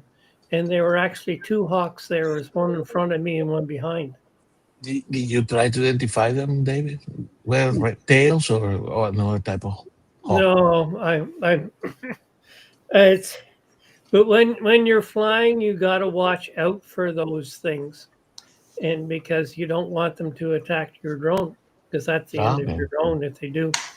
But if they do come too close, you're better to go up than down, because if you go down, they'll chase you, but they can't chase you as easy if you go up.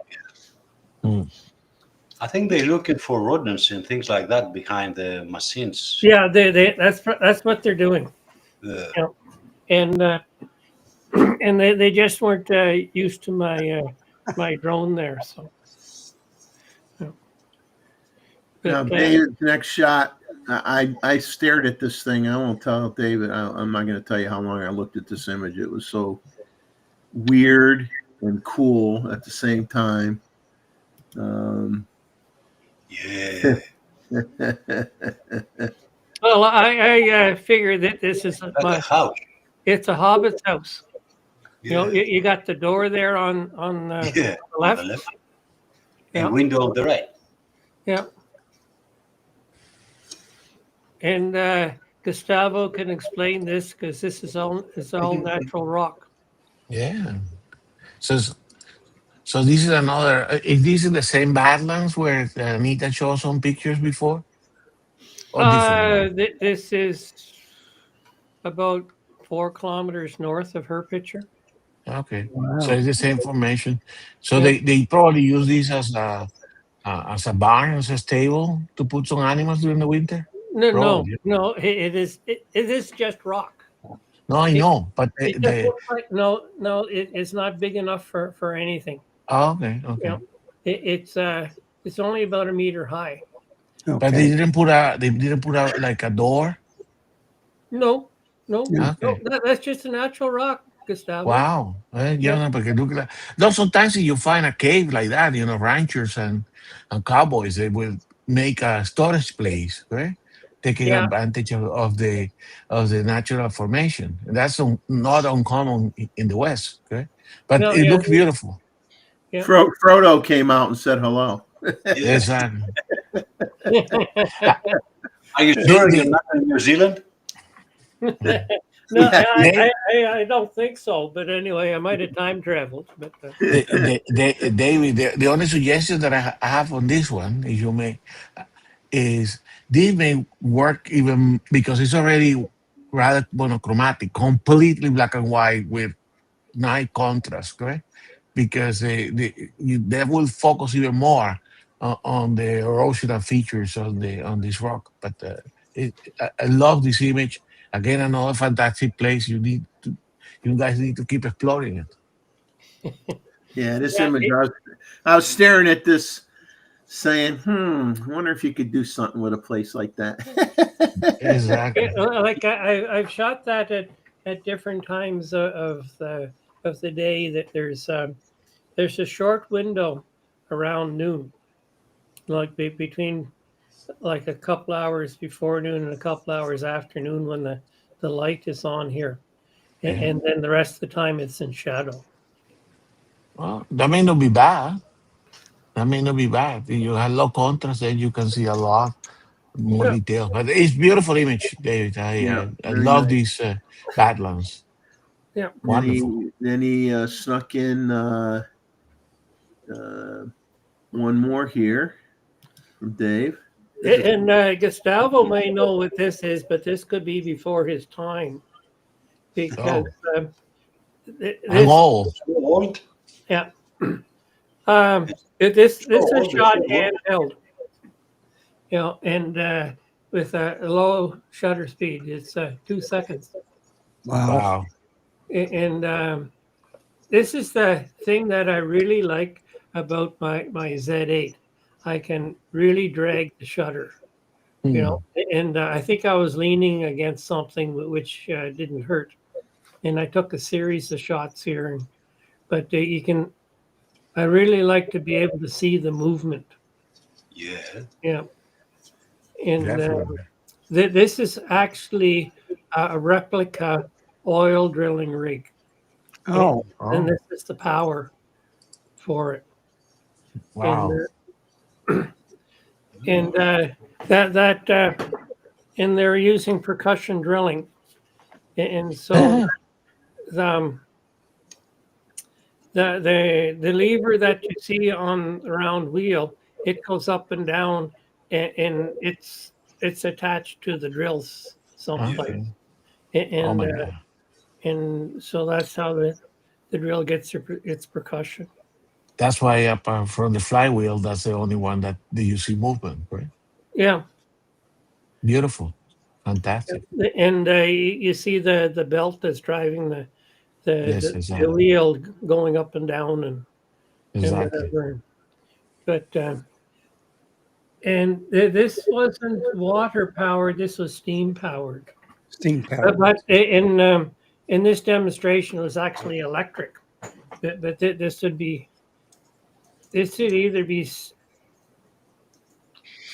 This was turn of the century, so that some of the motors that they had back then, they had a couple that were single bangers, you know. And but this one they were running it electric.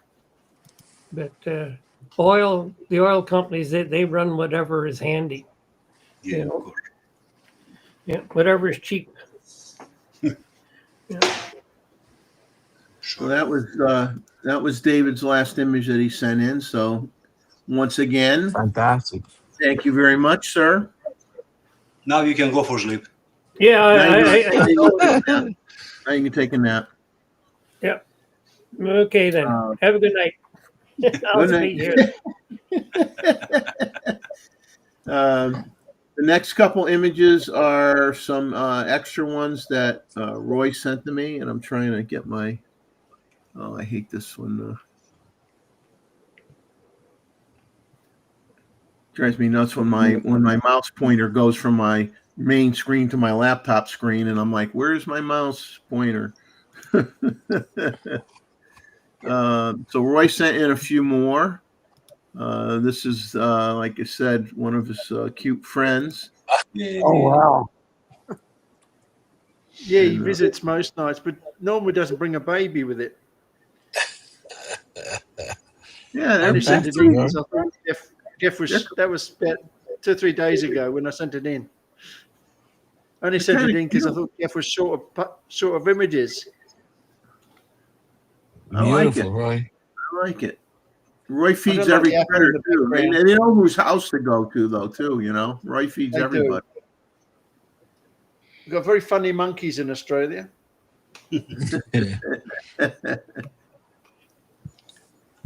When And they then- fight, they're fun. The next Crazy shot Roy boys. sent in is a close friend of his that we see once in a while. See lots of those. Very, very common bird. Roy's very descriptive on his birds. He says a red bird. Red chicken. Oh, it's a red bird. It's a red bird. Crimson rosella. Crimson Rosella. It's not a pigeon, so he's doing No, pretty it's good. not. It's a crimson rosella pigeon. Yeah. Isn't red chicken? Yeah, that color is beautiful. Even in real life, they look like that. That's not a camera trick. Yeah. Such strong colors. But thanks for sneaking in a couple more. We appreciate that. That's okay. You don't know how much I sweat when we got 1 week left and I got like 40 pictures and I'm like, oh man, how's this gonna end up? Sometimes it gets really I get too stressed over it. I don't know why, because everybody comes through and we end up with enough, but just how I am, I guess. So thanks again, Roy, for those extra shots. Appreciate it.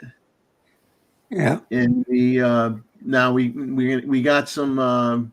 You're gonna get blown away by some. Tell you, somebody who's been really I told him, I said, you've been cranking out some. You sent in last time. You sent in some shots that were macro shots, but Joe Stroud has been really knocking it out of the park with macro shots. And you'll see those in a second. So we got a handful of images from Joe. and then we have the images that Scuparazzi sent in. So that's the next two groupings of images. So we'll start with Joe here. And he comments to me in the email, "Hey, Jeffrey, hope all is well. Here's a few images.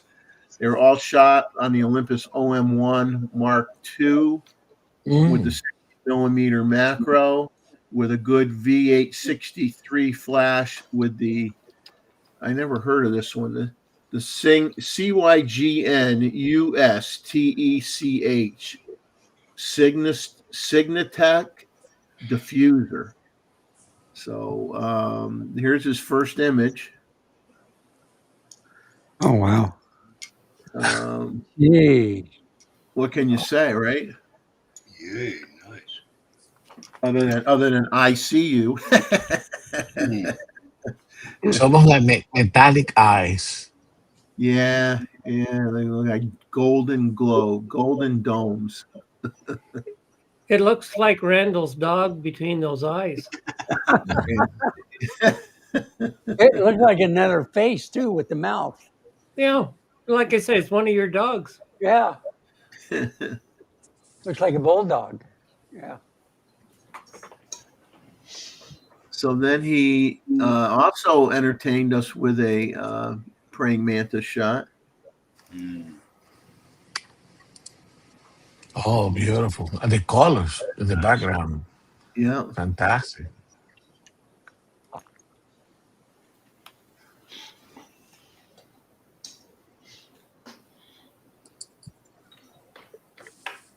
Then he sent in this image of the spider. Ah. Very menacing looking. Oh, Definitely. beautiful. Wonderful detail, that's for sure, huh? Yeah. And this black and white photo, really, really That's special. where OEM system of all the Libo series excels on this, on macro. Their own depth of field is better than the normal ones. Was this a single image? If you Yeah. know, Jeff, did he give Yeah. you? Yeah. Because given that it's a macro photo, the depth of field is incredible, correct? I mean, you It's can very see small spider though. probably, yes, but You don't need it's much of. but still, you know, Yeah, I mean, yeah. it's focused But from That's the the spider power web of to OEM system, right? That's why you can go for it. Oh, wow. People Yeah. with the macro love the Olympus. okay. Yeah, wonderful shot. Three-dimensional. And then his last shot he took with it's another spider image for his last image he sent in. He took this one with the Nikon Z8 with the Laowa 90mm macro lens using a Godox flash and an AK diffuser. And he just said he can't wait to see everybody's images and give everybody his best. So we give our best to you, Joe, and you sent some of your best in to us. And ending with your last shot here. Oh, look at that. Like spiders. Wonderful. Is in Australia? Wow. No, he's not in Australia. But you guys got spiders. You guys got spiders I don't want to see pictures of. Oh yeah. But Terry, I mean, the background here, correct? I mean, Yeah, that's beautiful. Yeah. I mean, the fact that he took this is a macro landscape. Yeah. Amazing, incredible. Is this a single image as well? I mean, Yeah. Joe had to come and explain his technique on this one because these are fantastic. That have for sure has a flash. I told him that he blew me away with these macro shots as well as some that he sent in. You know, the last time he had an opportunity to send in some shots from what I remember, and you know, really, really, really nice stuff. Joe, our compliments to you, my friend. You never cease to disappoint us ever. So thanks so much for your images. And yeah, sometime if you have, 10, 15 minutes of time, man, just come on and tell us what what your methodology, what your approach is to these shots. I think everybody would be entertained by I'll it. not be surprised if it is the background he uses is handmade. A light. Yeah, a light somewhere Yeah. in the background, and But it works. very good Correct? job. Very good job. Excellent job, Oxen. So the next series of images are from Scubarazzi. And so he said he had two specific topics that he was going to cover with his imagery. The first one is birds. Okay, for all those that you say, we got too many bird photos. The second subject Never matter had enough. is working dogs. Okay. So we'll bring up the bird photo here. Nice. Flamingos. Oh, God.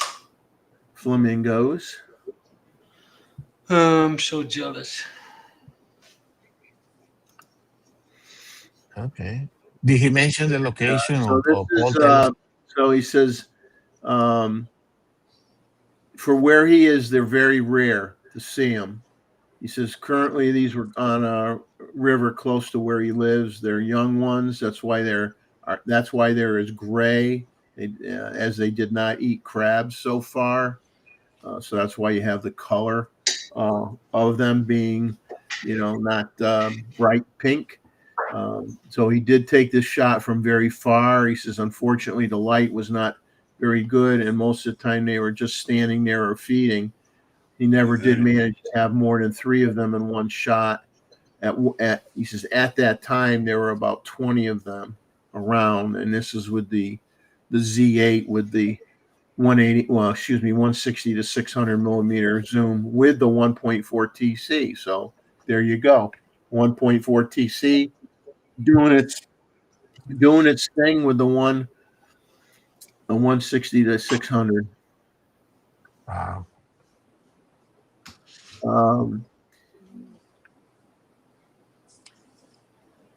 Now, before we get to Welcome, Rakesh. we go to the next image here. Okay. I want to make sure I don't miss some of the narration he sent in because I kind of skipped over a part. This is a least bittern that was shot the same day as the flamingos. He says it did hide in the reed and came out only from time to time to hunt. Yeah, these birds are. Bob and I have gotten pictures of least bitterns where we are. In 5 or 6 years, we may have had, I don't know, 5 or 6 opportunities. It's like you know they're in the reeds, but they rarely make an appearance where you can get a picture of them. So when you can get them, you're very, very. It's like the highlight of your day when you're able to get a shot of one of these birds. So he caught a juvenile frog. It still has the tadpole tail on it. He says he had to shoot it from the top. There was no way for him to get lower. He was waiting for over an hour, and that was the only series of shots that he was able to take. Very nice. Top or not, it was beautiful. Yeah. Yes. Now, I'm going to go back to some narration before I go to the next shot. He said, talking about the second topic, working dogs. So I set up, the narrative here before we show the pictures. He says he had the possibility to join some friends of his who did some man trailing. It's an organized event where 7 people came together with their dogs to train them for man trailing. One of his friends is a police officer, and besides of the regular police training, he went to that event. Normally, the private dogs that are trained for man trailing are trained to search for lost people. This is normally lost kids or confused people. The goal of these dogs are to find the person and be friendly and wagging their tail. The police dog is trained to search for fugitives and criminals. His goal is not to be friendly.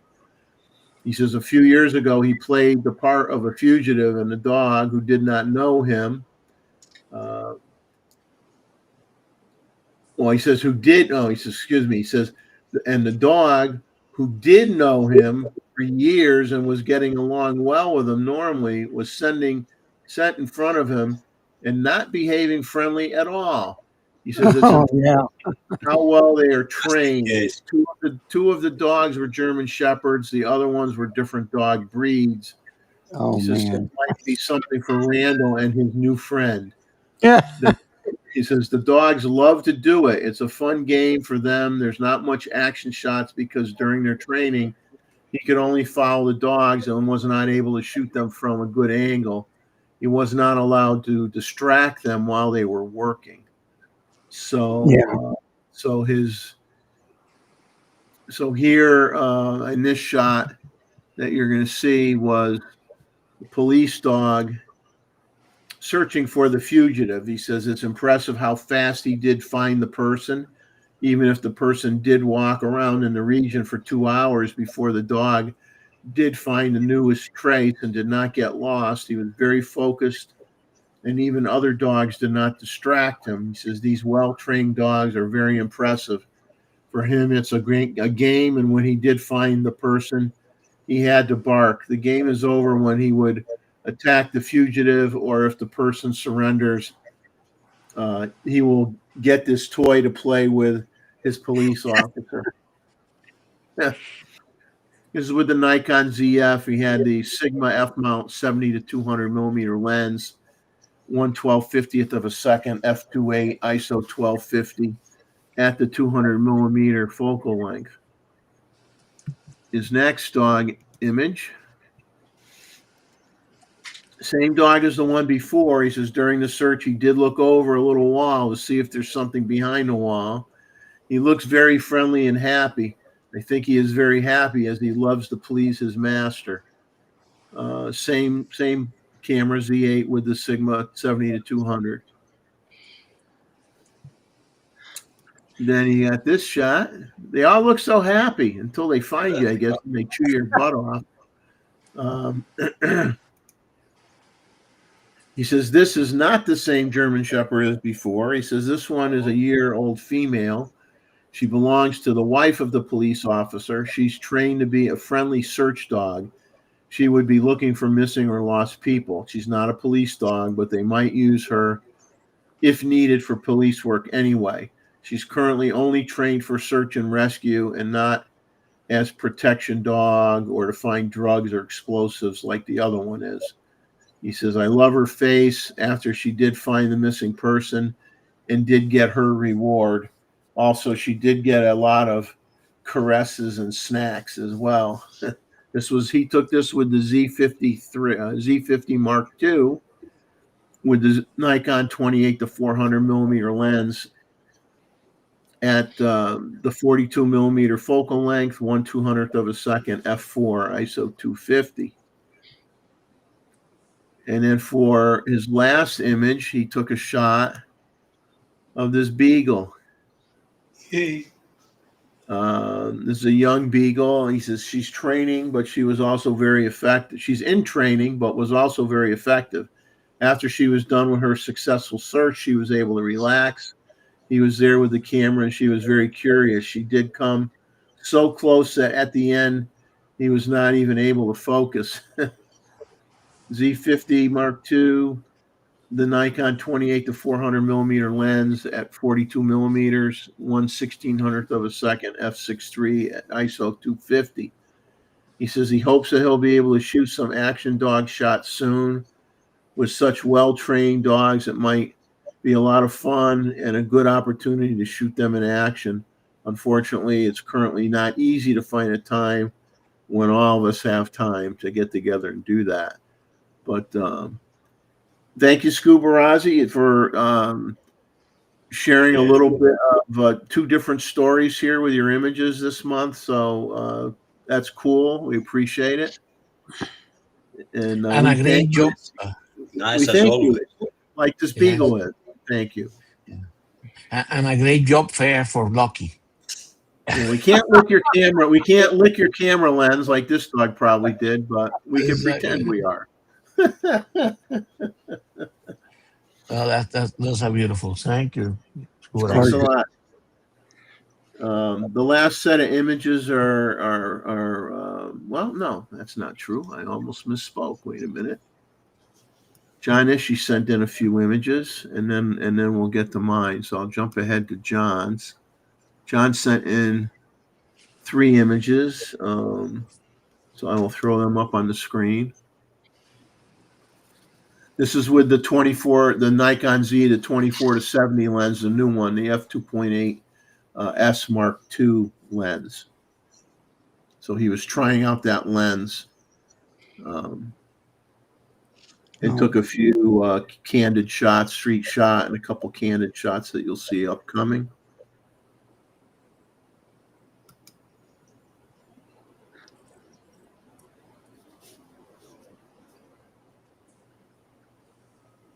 So he really liked the lens. So he, wanted to grab a few shots with it quick and share it with us. Fantastic. So John, thank you so much. I know you popped in briefly. I don't know if you're still with us or not, but thank you for sending those in.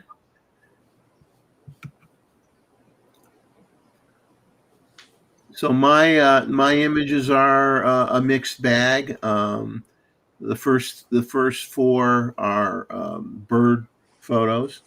The ones after that are kind of just fun photos. They're photos that were taken when Bob and Tim and I got together down here. So we'll start with the bird images first. And there's a spot that we can go to that, let's just say, is in an area where you got to be careful.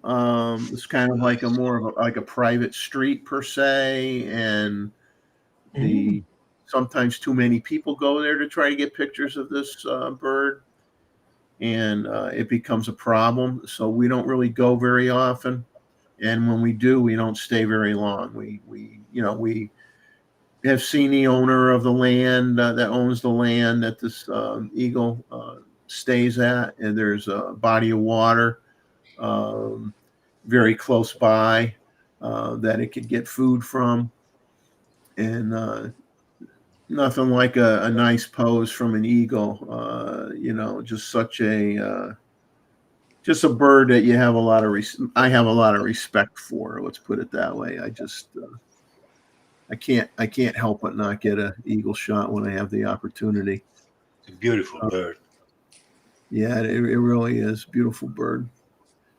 The next shot is in Huntington Beach State Park, where I go, and Bob and I were walking on what was the original road into the park, probably back in the 60s or earlier than that, even maybe. And this was a black-crowned night heron. And Nice. I think this is really just an extremely large vine. This is kind of like in a swampy area. And we have a very small little viewing spot that we can kind of like walk in between some trees and bushes and stuff, and sometimes get a shot of a bird that's in there. And this one was just, I'm like, thank you so much for that pose on that vine, and that was very happy with that.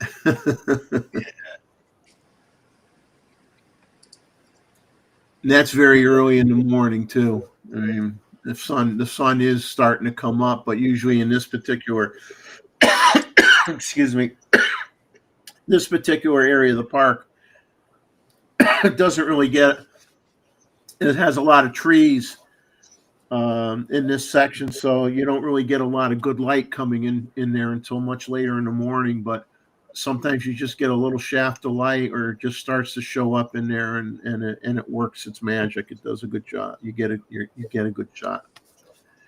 The next shot here is the amazing black skimmers, which, you know, I have a series of shots. I just put this one in, but you get these shots where literally, you know, Catch their the fish.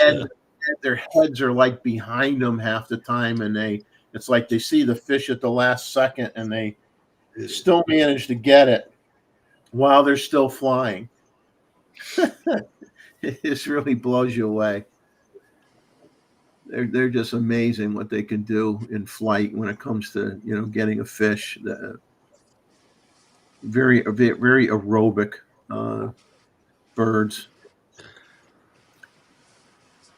You know, the funny thing about them is other birds attack that bird to get that fish. So it's not over yet. Yeah. Well, what's funny in this park, and I don't know if this happens in other areas. It would be interesting for other people to chime in. Is we got let's see. I guess Sanjit is stopped in. So hello to you, my friend. Thank you for stopping by. What's cool is that the seagulls have started to imitate the skimming behavior of the skimmers. We actually have seagulls now that will swim with their beak in the water like the skimmers do. It's really, really, really freaky. So they're saying, well, it works for them. Why don't we give it a try? Yeah. And of course, yeah, the beak of the skimmers is specially designed for this behavior, correct? Because Yeah. so thin that it cuts through the water, and as soon as it feels something, then it will close. Correct? That's right. The beak. So we have Joe here today as well. Hey, Joe, good to see you. We were, I'll tell you, we were very impressed with the images. Oh, he's providing information that he did have. He did have stacked images. The damselfly was 25 image stack. The mantis 10 image stack with a card he was holding with one hand. Black and white was a 37 image stack. Wow. You stay there for 37 images. Man, patient man, that's for sure. Wonderful shots, Joe. We all love them. We all love them. They're great. And here we'll comment on Jeff from him. And Wow. my last bird shot here is I love spoonbills, and I intentionally placed him high up in the frame here because I liked the reflection of the pink in the water and the fact that the water had some motion going on. I think it added something. And this is an older one because when they get older, they look like me. They're bald on the top. And spoonbills, it's funny. Spoonbills, I mean, obviously they're pink because they eat a lot of shrimp. I mean, that's their food source of that's what they want to be eating. They want to be eating shrimp. And over the years, I mean, Bob and I have seen them try to catch fish, and usually they are horrible trying to get a fish. I mean, they like to get the shrimp, and they just kind of like they flip it with their mouth. They flip it, and it just like goes right down their throat. You know, it just goes from the front of the bill, and it manages just to shoot down the pike, shoot right down the throat. And when it comes to fish, we've seen many, many, many times where they grab it, they drop it, they grab it, they drop it. You're like, why are you trying to get fish? That's not your forte. But, you know, I mean, the old timer here, been doing it for a long time, had no problem getting fish. But most of the time the spoonbills look really foolish trying to catch fish, but this one did not have a problem. So, and I do like taking birds that are bald. You know, it just you know, we have some common ground there, so I like that. Yeah. My last set of images are really not. I'm throwing them in because this was, like I said, this was just like a little adventure, and we decided to go to. I live from my house, within 30 minutes or less of downtown Conway. Conway's a very historical area in South Carolina. Has a wonderful downtown, and when we decided we were going to take some pictures downtown, but we didn't realize that downtown changed so much. Because we get there and we have the haunted city hall with the skeleton greeting us. And I'm like, something happened to downtown Conway. Like the spiders. There's spiders everywhere. There's skeletons everywhere. And then the bad thing was that our friend Bob got injured on this journey. This spider got him, and we had to. And what was weird, the spider gets him, and then within 10 minutes, Bob all of a sudden looked different. But he didn't look like what we thought he was going to look. He ended up looking like this. Yeah. So he got bit by a spider, and then 10 minutes later, he looked like this, and we're like, "What the heck?" And we're like, what are we going to do with Bob? Become a Spider-Man, you know? Yeah, They can't become everybody Spider-Man. So we got him some medical care. Things worked out okay. Then we went to one of my favorite restaurants to eat downtown called the Trestle. You can see the word bakery. I got the staff. The guys didn't want their picture taken. I says, come on, the girls are being good guys. Kind of move over. Let me get a picture of you. I'll probably, print this out and bring it to the restaurant and give it to them.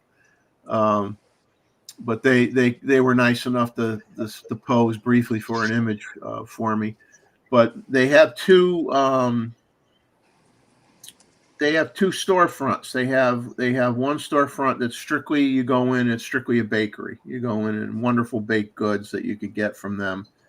And then like 3 buildings down is this place where they have some of the baked goods in there for dessert, and they serve, a variety of sandwiches and lunch food type items. So every time I'm in downtown Conway, I always go to this restaurant to eat. My wife and I go here as often as we can. It's really, really good. So we ate there. Then we went to a working farm. Somewhere I wrote down the name of it.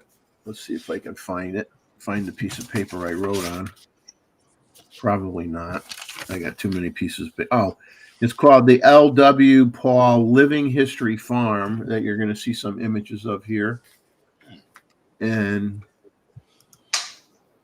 I took this one and I converted it to black and white. This is a gentleman plowing a field the old-fashioned way with a donkey. And let me tell you, the donkey does not cooperate very well. The donkey will go like maybe in some cases he might only plow 10 feet, 15 feet, and then the donkey stops and just stands there. And the guy literally got pictures of him like leaning against the hoe, taking his hat off, going over, petting the donkey, talking to the donkey. And this was finally, I got a short video. I didn't not sharing it tonight, but I did get a short video, Bob and I did, when finally this donkey decided to really go a full length run, so he could plow one little section of this field. But that poor guy, it was a hot day, and he was probably out there from early morning to late afternoon to just plow not a really huge area because this jackass literally was being a jackass. So then we move on. Part of the farm had a church on the property. And so Bob and I sat in the pews, and Father Tim was doing a reading for us. This is Mazman at the pulpit. So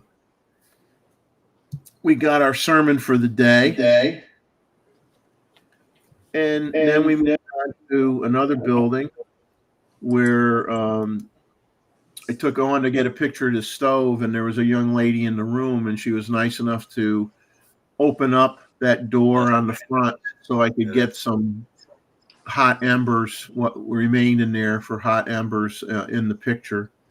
So I thanked her for that. And she was doing some needlepoint and talking to Bob, and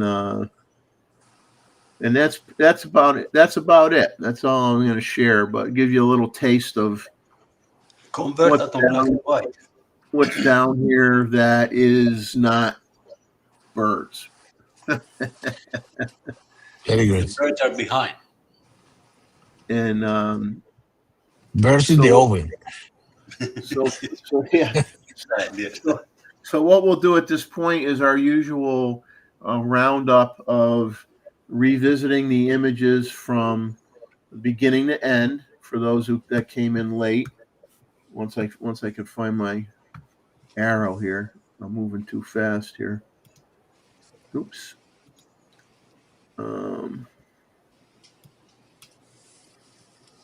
I think I lost my.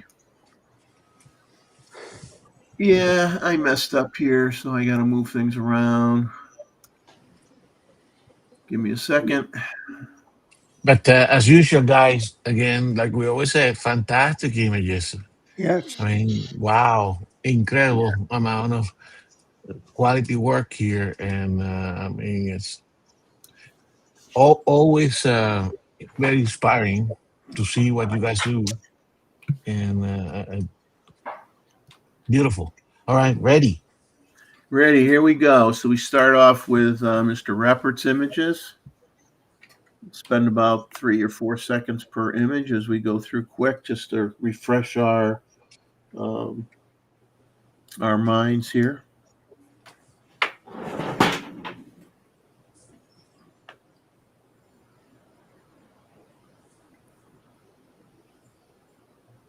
I don't know, is it? I see quite a lag on my laptop, so I don't know if you guys see the image or not, the new image or not. Yes.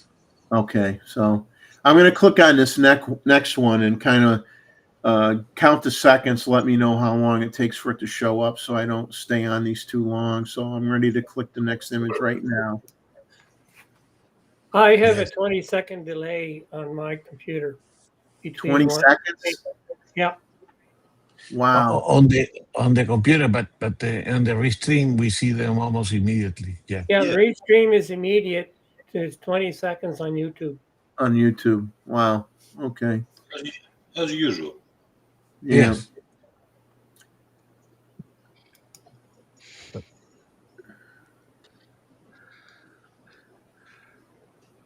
Next. So Bob got some nice shots here. Yes.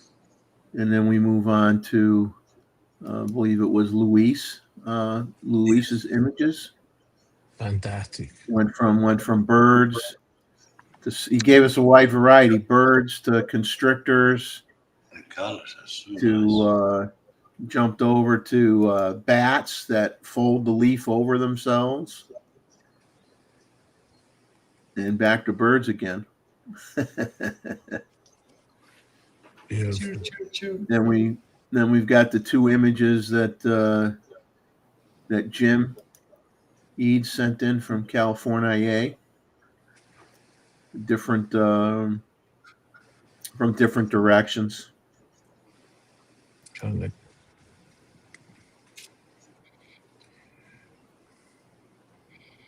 As And he then said, from- you have to be somewhere higher to make a Yeah. panel. Yes. Then from here we got man's best friend, or should we say Randall's new best friend now? But when the best Trouble, big trouble.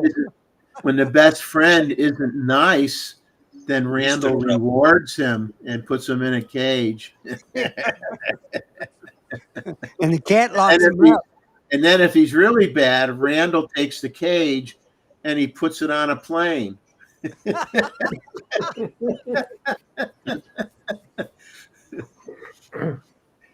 Yeah, and then last he gets these dumb birds, as I call them, the dumb birds that eat all the leaves and then say, "Here I am, come and get me there."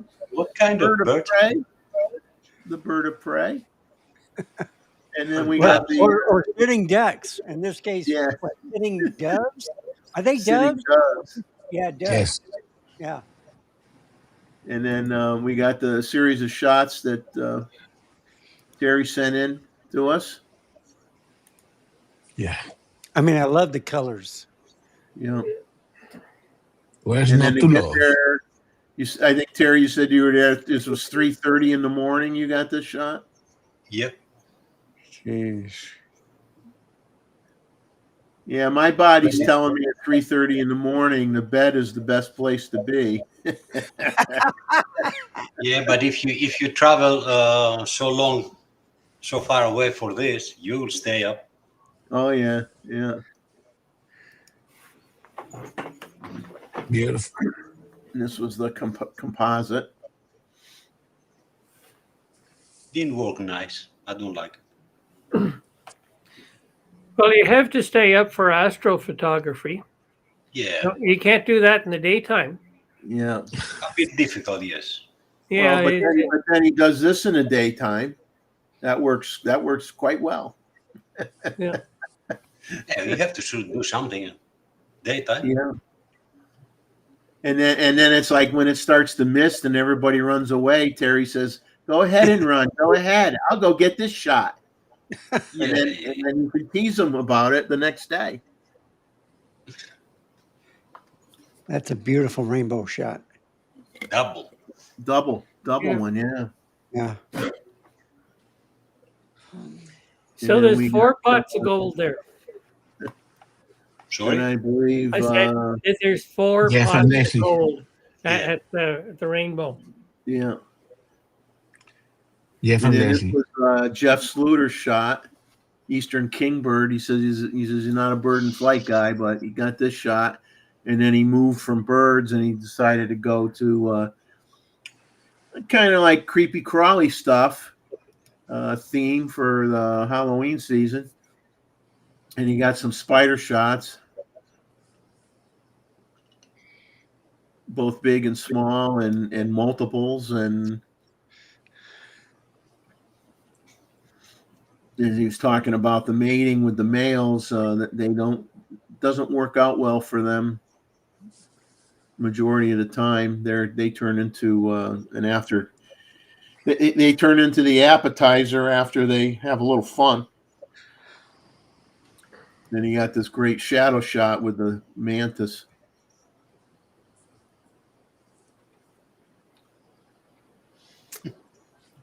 I think the And- males are more of a dessert than an appetizer. More of a dessert. Yeah. Yeah. So then we got the Gustavo's yard creation of a watering hole for the birds, which looks fantastic. And which was, as he said, was the thought process of doing this in his yard was stirred by this shot. Gave him the idea to recreate a similar environment. Like he says, all birds need to drink, but all birds don't need to eat, necessarily eat at the same time, but they all need to get water and they all need to take a bath.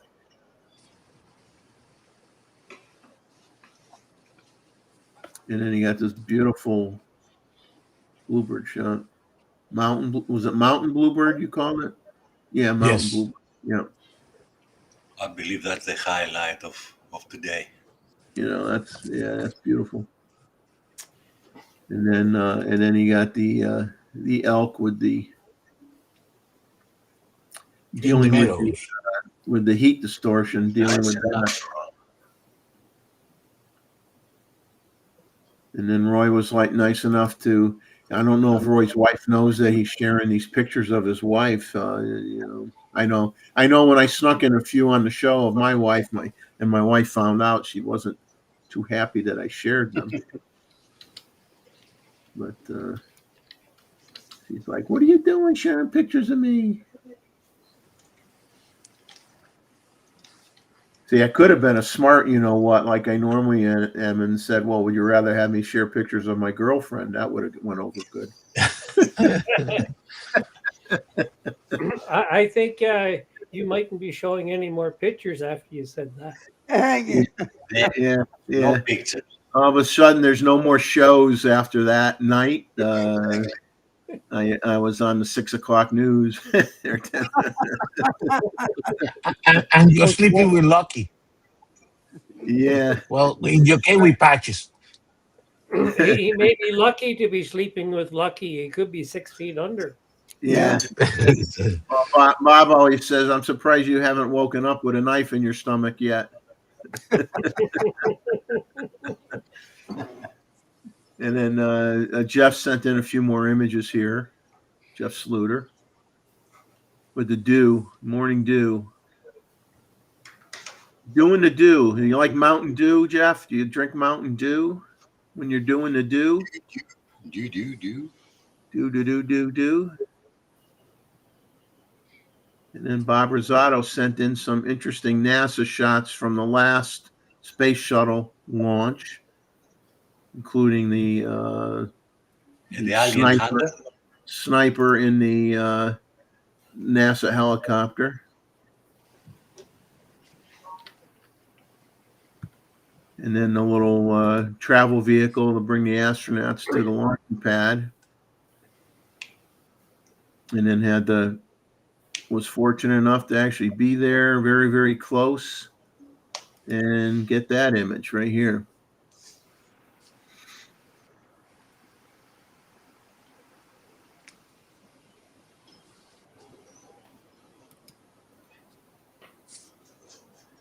As they say on TV, we have liftoff. Beyond lift. Yeah.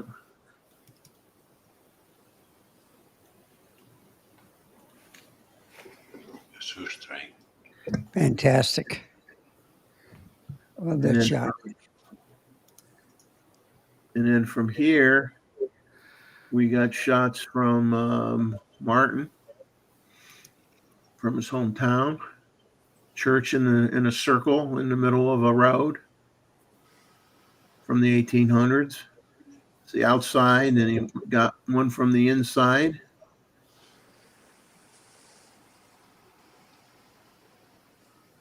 And then he did a nice narrow focusing, narrow depth of field shot here with this red toad with red pigment.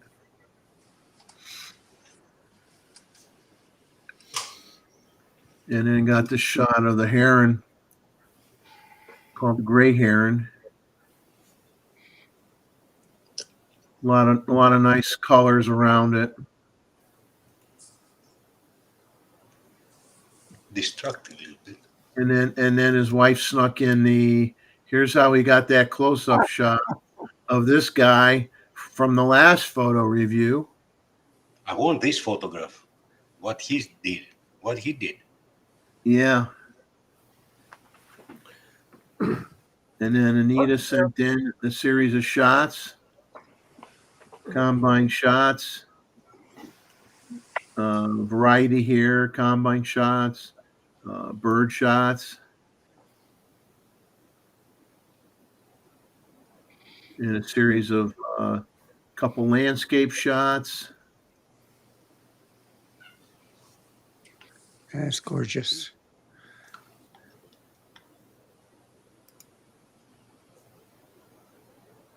And then just for good luck, she decided, well, I might as well throw in this old car.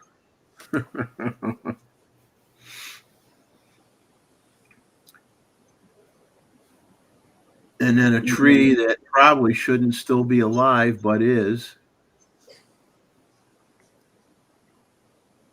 That's they're going to use that tree, I think, for the next episode of Stranger Things on Netflix. Maybe that would be a good tree for that.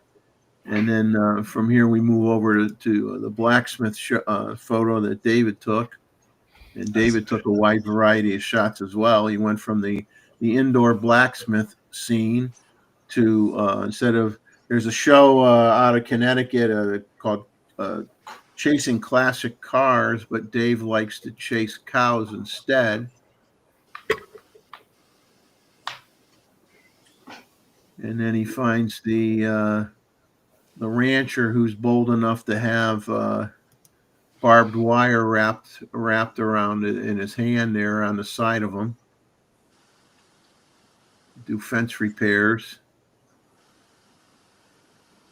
And gets the combine shot with the intrusive bird trying to get the mice that get stirred up once the area gets cleared out.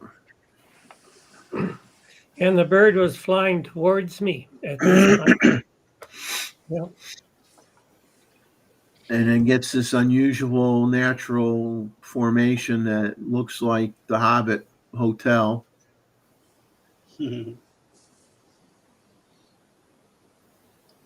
And then got a Oil rig. oil drilling rig Yes. image.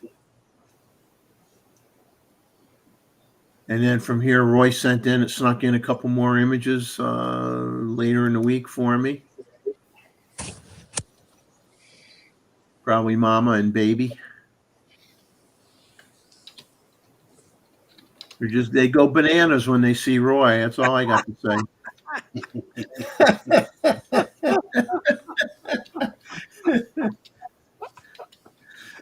And then he gets these beautiful birds. I wish we had birds that looked like that. And then Joe was nice enough to send in a series of, as we now know, highly stacked images that guy has a patience of a saint getting shots like this with this level of detail. And you can imagine, I mean, this looks good on my screen, but you got to imagine what it looks like on his computer at home, I mean, versus what we see on Restream. I mean, when you see it on you see it on your actual computer, it just totally blows you away. And fantastic technique that he uses in all of these, as he mentioned in his comments, in terms of stacking and combining images. And definitely that is a different game when you are able to do all this with that the technology we have at our hands. I wasn't expecting that to be a stacking of. Yeah, and to be able to stack something that obviously we could be moving around at any second or millisecond, right? Yes. I mean, that's what makes it even more incredible that he could do it. Well, and the fact that he revealed that this is actually not a composite; it's a real sunset. So he had a light in front, and then that backlight right there is just perfect for macro. Yeah. And then we got the Scubarazzi's images where he had the very young flamingos that whose color hasn't kicked in yet because they haven't had enough crabs and shrimp or whatever to give them their pink color. And so he captured those, and then he gets the least bittern getting a not a fully developed frog. And Jeff, you probably missed the discussion here between Martin and Scubarazzi, Paul, and myself. I mean, that picture before, the other remarkable thing these are flamingos in Switzerland, right? Yeah, So, yeah. so in Where Europe, they don't in, belong. in Europe, you have to go to, I think, to the southern France, the Camargue, or in Doñana, in the southern part of Spain, around Seville, to see flamingos. That was the place to go. Now, the fact that that Martin mentioned that there have been some flamingos staying in the Netherlands and flamingos here in Switzerland. I mean, that is incredible, right? That's the changing world in which we live. Yeah.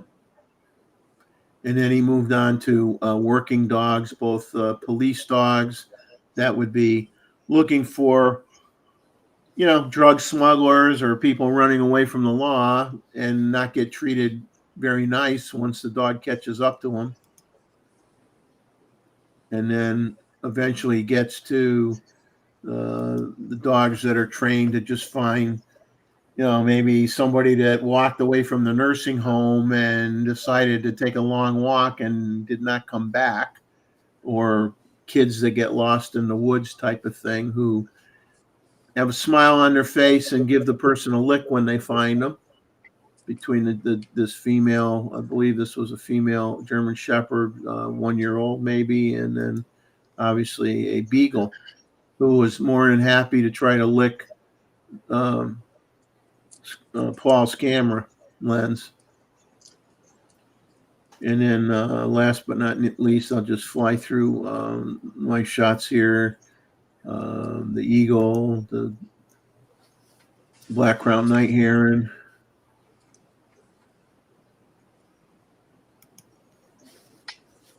black skimmer,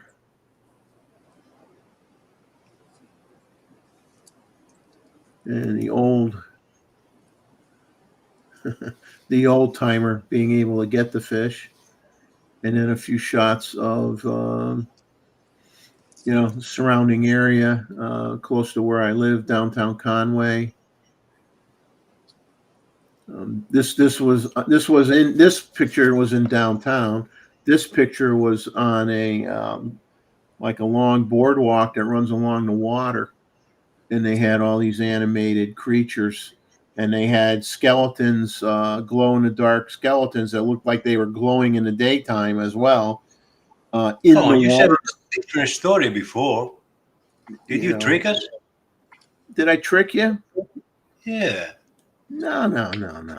I was saying different story before. And but there are a lot of shots I didn't show, but they did quite the show. And I can imagine how I still have time because this stuff may be around for a little bit longer, maybe. You mean Bob and Tim that put the show? Yeah, Bob and Tim. Bob and Tim are going to hang around. Local restaurant. Went to the working farm. They have kids on school buses come to this farm to learn about farming. They got a few farm animals and displays and stuff like that, and a building with fresh made jams and stuff. A few things that you could buy. And like I said, the church is there. If you need a sermon from somebody, there you go. And it was kind of neat. And then John was Mr. Ishii was nice enough to send us some images using the new 24-70 f2.8S Mark II lens, and got a street shot and a few portrait shots out on the run with that lens.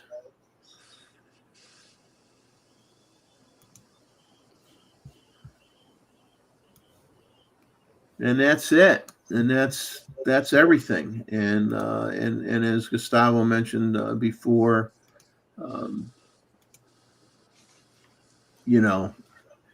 what can we say other than wow, as always.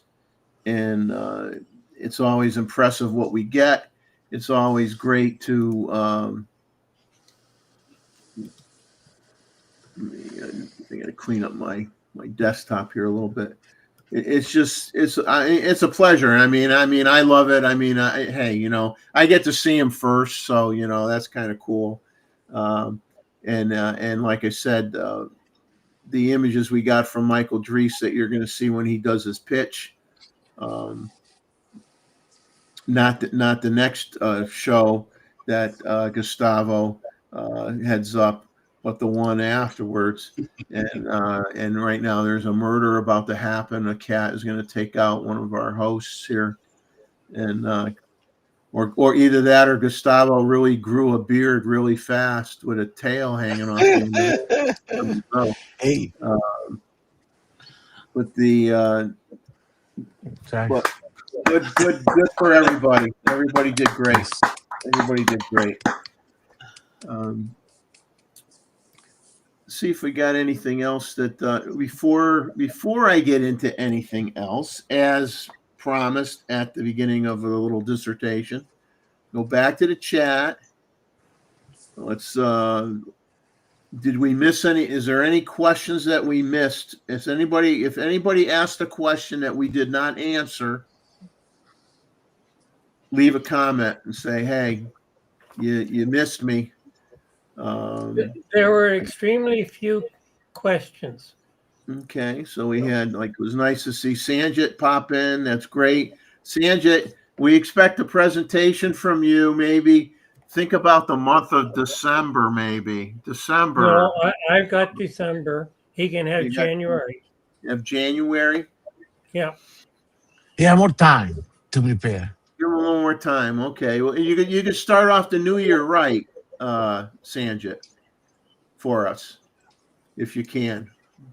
No, but I think we got a lot of the questions and comments displayed, so I don't think we have anything that needs to be addressed. But let us know, guys. Let us know. And fantastic. And again, today, Jeff, I was watching another YouTube channel here between Family Time and it was a competition. It was some sort of competition, fantastic images. But the fact that we do this month after month after month, I mean, it's a credit to our community here. So fantastic. No other live stream has this quality of community.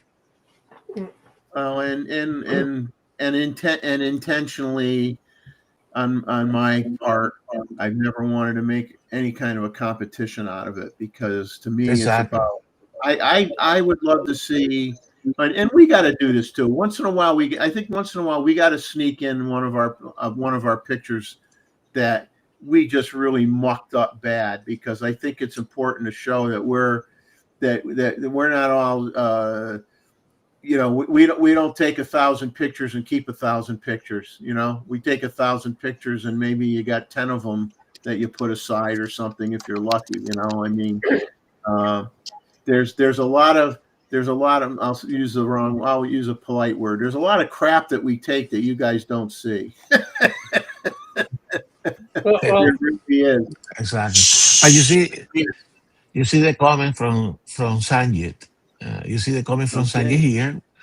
First, congratulating, and then he's saying, coming soon. So I will send a preview first. And, yes, send me some images, Sanjit, so I can do the little, promotion and the teaser for the show, as well as the stuff for Jeff to promote the show. But no, indeed, very good, very So good. hopefully, So Jeff, I did try to share my screen, but I can't with this without changing some settings. So because this is the time that the reminder was coming, so we had to do it verbally because I cannot share. So remember the next show, I think it will be the feature presentation. We will have a chance to have a variety of things, but the feature presentation will be Terry, that is in the part of the series of astrophotography, and he's going to tell us a lot about how to do start trails. Right? So that's the next one, and that's September. I don't know how my calendar here in front. That's 18th. September the 18th. October. Thank you, David. October, So not September. Go with sorry, Jefferson. October. I'm sorry. Hey, I'm now suffering with you, Jeff, because See, I'm in the East Coast. So it's By really the late way, for what me. time- We're what gonna time call you that the back when you in time change your time? episode. The back in time episode. I'm sorry. When the time changed in United States? The 2nd of November. November. Oh. Yeah. Ah, okay. We have already changed. November. Sorry. Boom, boom, boom, boom, boom.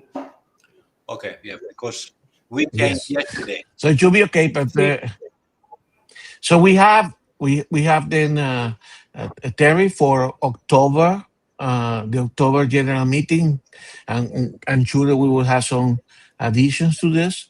I also apologize because I haven't worked on the file from the introduction from Robert, so we will post that as well. So we will try to make out of the long 3-hour presentation some more around the subject postings that will come separately. So that's what we have for October. Then in November, we have Mike Dries, who has this Newfoundland photography, bird photography, beautiful images. He already, I can tell you, you will not miss that. You should not miss that one. And then on December, I think for our December show, it will be our friend here, Dave Stewart, right? And after that, the calendar is open. We still have some stuff in the pipeline, but the calendar is open. So let us know. We got Sanjit. We're gonna pin him down. Sanjit in January. If we all say it, it'll come true. That's how it works nowadays. If you say something enough, it comes true. Watch out. Be careful. And when of course, you we will whisper. have our image review. Then we will have our image reviews on the first Saturday of the month, and please do send those photos to Jeff Nevels. And I mean, you saw it today, fantastic. I think every time is great. And if you send the photos early, then Jeff doesn't get into panic mode. Yeah.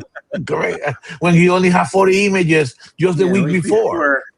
So please do help with the health, the mental health of Jeff, and send your image The wife early. sees me at the computer At least- with a towel going like this. It's not good. It's not good. Not a good thing. We're gonna run a little over tonight, which is fine. Got No, please. we got a few rumor things that we could, just bring up. That you're going Yes, to now we're gonna torture me. Gustavo, and then his son's like, "Get done. Are you done, Dad? Are you done yet?" No, he can't leave. He can't leave. Yeah, bugger off and go to bed. Yeah. It's funny. For some reason, sometimes I just have brain farts or whatever. I just get some inkling. I want to just look up something out of just my interest. I go, I wonder what movie theaters are really showing us when we go to the movie theaters, and so the resolution when you go see a movie in a movie theater, typically, believe it or not, it's usually 2K. Once in a while, it's 4K, but it's not 8K. It's 2K or it's 4K. Now, some films get shot in 8K or higher, which gives them an advantage doing post-production and reframing and things like that. But when you're watching it on the screen, it's 2K or 4K when you're actually at the movie theater. Nikon, I haven't done this. I used to do this a lot. I haven't done it in a long time. The Did You Know? I used to have a series I did. Did You Know? I list a bunch of things that happen in photography to see if anybody remembers. So I did a Did You Know? Because I was doing research on a camera that I want to buy someday that I can never find one that's good enough condition to buy. And Roy will smile a little bit maybe at this one. In 1977 was a very good year. Actually, I graduated from high school in 1977. 1970, so it was a very good year for me. In 1977, the Minolta XD11, which was called the XD in Japan and the XD7 in Europe. It was the first SLR camera to offer simultaneous aperture priority and shutter priority auto exposure modes on the camera. And it also had manual, and it had a little secret that isn't even really mentioned in the manual for the camera, is they had kind of sort of program mode. Now they'll say that a Canon camera was the first camera that had a program mode, but kind of Professional. Minolta had a program mode in it. It's not They problem. called it automatic speed compensation system, and it could automatically control the shutter speed and the aperture for proper exposures in its hidden program mode, because it didn't have a P button on it. And what you had to do was you chose the shutter priority mode with the camera. So, and then you set your aperture ring to the smallest f-stop, which would be colored green. So you'd rotate your aperture ring so whatever was highlighted green was selected. And then on later models of this camera, the 1/125th shutter speed was colored green, but not in the beginning. But you set your shutter speed for 1/125th of a second. And with those settings, the camera would control the aperture, because you're in shutter priority mode, so it's setting the aperture, but at the same time, if it needed to, it would change the shutter speed on its own away from that 1/125th of a second setting that you had on the camera. And most people don't even know the camera did it. And Minolta didn't advertise it for some stupid reason, which would have helped them sell even more of those cameras. But it was an exceptional camera. But its biggest problem is it did not have leather on the camera. It had leatherette, and you can't find a camera that doesn't need new leather put on it, because the leatherette always shrank and the adhesive would get dry, and all along the edges of the camera, it's lifted up. So it's like almost impossible to find one where you don't have to either do repairs to the leatherette or totally rip it off and replace it. So that's kind of like my hang up, is I've got a camera waiting for me to put new leather on it. I don't enjoy doing it. I try to find a camera that I don't have to do it on, but sometimes I have no choice. Now, this camera was also a collaboration with Leica, which people may or may not know. This XD11 chassis was used on Leica's own R4, R5, R6, and R7 cameras that they came out with. So it was a Minolta body that was really a high-end body that got used by Leica on four of their models that they did. Going to rumors. Real quick.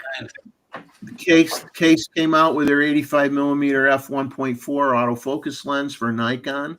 You can pre-order it for $738. It's full frame f1.4 to f16, being promoted as a fast aperture portrait length prime AF lens with stepping motors, 13 elements and 10 groups, has the AF MF switch, customizable function buttons. It has the aperture declick switch on it, 13 blade diaphragm, and it has a USB-C port on the lens body for doing firmware updates. Its features as advertised by them is exceptional image quality, beautiful bokeh, fast, quiet autofocus, durable and lightweight at 610 grams with the hood installed. and it also has a magnetic lens cap and filter support built into it. Like I said, smooth aperture control with click stops, and you can switch it to the A position and it'll automatically go to whatever the f1.4 wide open. F-stop will be selected when you go to A position. And so it looks like a pretty good lens. We'll see what the write-ups are. I'm sure there's some out there on it already. Nikon's quarter, I'm not going to get in. You're going to have all sorts of videos that come out. Every time Nikon issues a quarterly report, it becomes a big YouTube discussion, 30-minute presentation on all the charts and everything what's going on. But basically, revenue and profit were down and sales volume was up. Profit was down in part due to things they have no control over, such as tariffs. They say their statement was the imaging product business sales of mirrorless cameras centered on models such as the newly released Z5 II and the Z52, as well as interchangeable lenses, remained strong. However, the business segment recorded year-on-year decreases in both revenue and profit due partly to changes in the product mix, a decline in average selling prices caused by foreign exchange effects, and the impact of tariffs. If you want more specifics on all the breakdowns of their financials, you can go to Nikon Rumors or probably 50 other YouTube channels and suffer through the discussion on the financials. The ZF Silver Nikon camera is 9. now in stock, and SmallRig has silver matching accessories for the camera as well, in terms of bottom plate mounted grips and things like that, which are silver. The camera sells for $2196.95. The Nikon ZR is rumored to have SSD support via USB with a firmware update that will be released after the camera starts shipping, which is expected on October 20th. So currently there are no Nikon Z series cameras that offer direct SSD recording via USB. But if you could do it on the ZR, come on, baby, firmware updates, put that feature on some of your other Z cameras. You're going to make a lot of people very, very happy if you do that. That would be incredible. That Yeah. would be incredible. Godox released a new. You can slap a 1 terabyte. You can a 1 terabyte SSD and shoot to your heart content. And then you get to go through them all when you get home. Well, no, but I mean, but imagine for videographers. Videographers will go nuts with that. Absolutely. You do that, then you know Fantastic. what? That to me is better than having, you got the Hasselblad with the built-in hard drive in it. So everybody loves that idea. Yeah. I don't love that idea. It breaks. You got to think. So let me tell you something here, Jeff. For you, your favorite word. If they do that, that would be game changer. Game changer. Let's go. Game changer. Godox came out with a new X3 Pro radio trigger for Nikon cameras. It's $99. Pre-orders available. Viltrox came out with a little very, very little, very, very small power retro Spark Z3 TTL flash. Right now it's for sale at Amazon and the Viltrox store. It's 15% off on Amazon. It's $42.74. It's leather and matte silver metallic casing, 116 grams. Only has a guide number of 12 at ISO 100, 7 levels of power adjustment. So it's not a flash that's going to knock your eyeballs out, that's for sure.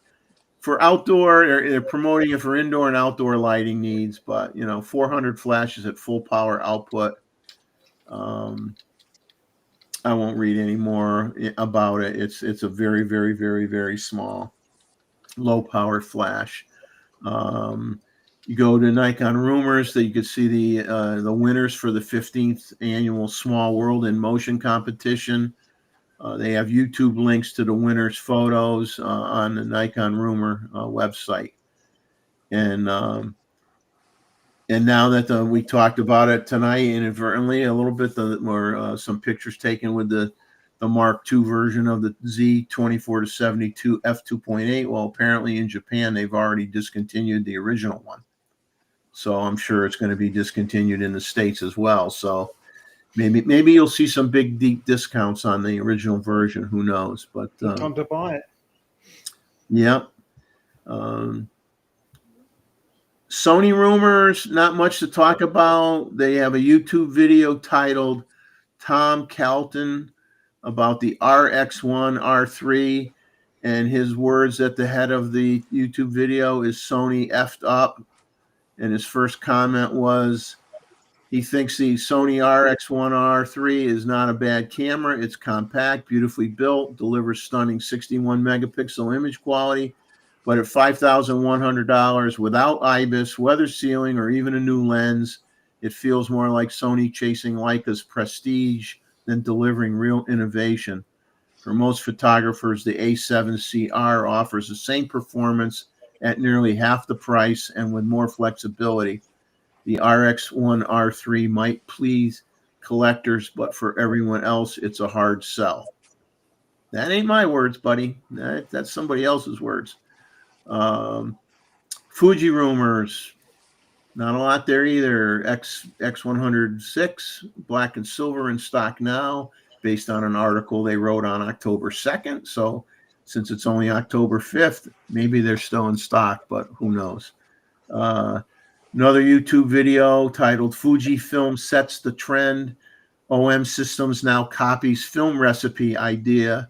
Says so they said, so well done, OM Systems. Nice for you to embrace the recipe world.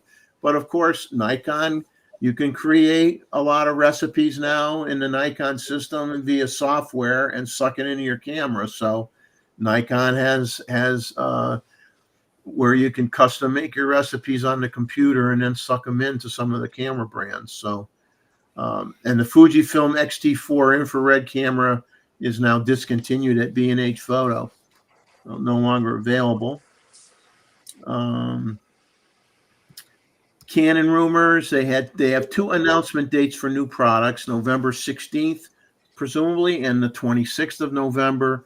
There's supposed to be a new camera announced on one of those dates. A couple of sources think it's going to be the EOS R6 Mark III, but Canon rumors is not entirely sure, as they say, yet.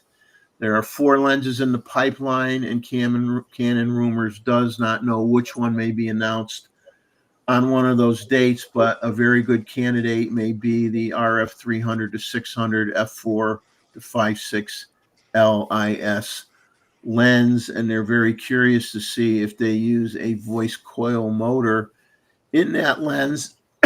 And they state because Nikon uses them in their super telephoto lenses. So they're wondering if Canon's going to start using that technology as well. And they have Canon Rumors had an article titled Everything We Know About the Canon EOS R7 Mark II, which is basically just a ton of rumors at this point. None of them vetted out at this time. But if it raises your eyebrows a bit, you can go to Canon Rumors and check out that article. And that's all I got. I don't know if Gustavo picked up on any stuff that he made a note of or not, but Nothing about the Z9 III? Z9, no. Z9 IV? True.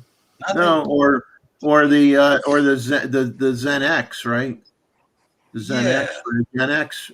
Got to have Zen. That would be, hey, that's catchy. The Zen X for Gen X. You heard it here first. Yeah. Oh man, we're getting bad. But anyway, you guys got anything you want to add? You're the first astrophotography. Oh, a reminder, folks, I have the PDF file for the first astrophotography presentation. If you want it, send me an email.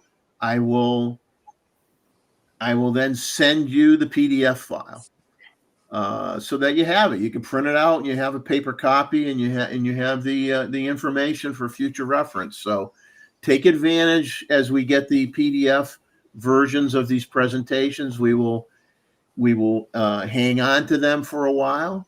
And if you want a copy, all you got to do is send me an email and I'll zing it out to you. So far, only one person asked for a copy, so that's kind of disappointing. I thought it was a great presentation, and really enjoyed it.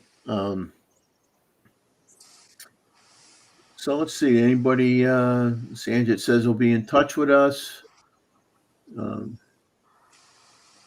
He says January will be an exclusive global premiere of something special from him, only on this channel. Block your dates, please.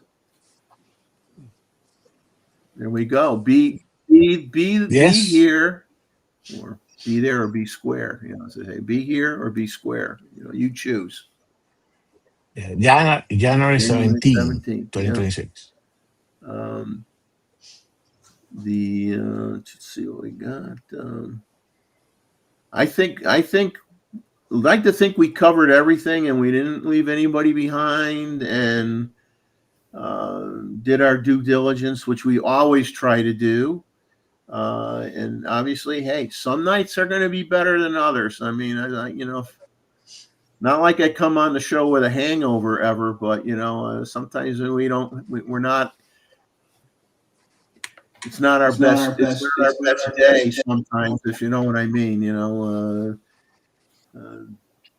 We all have little health glitches that come up once in a while that could make it a little difficult.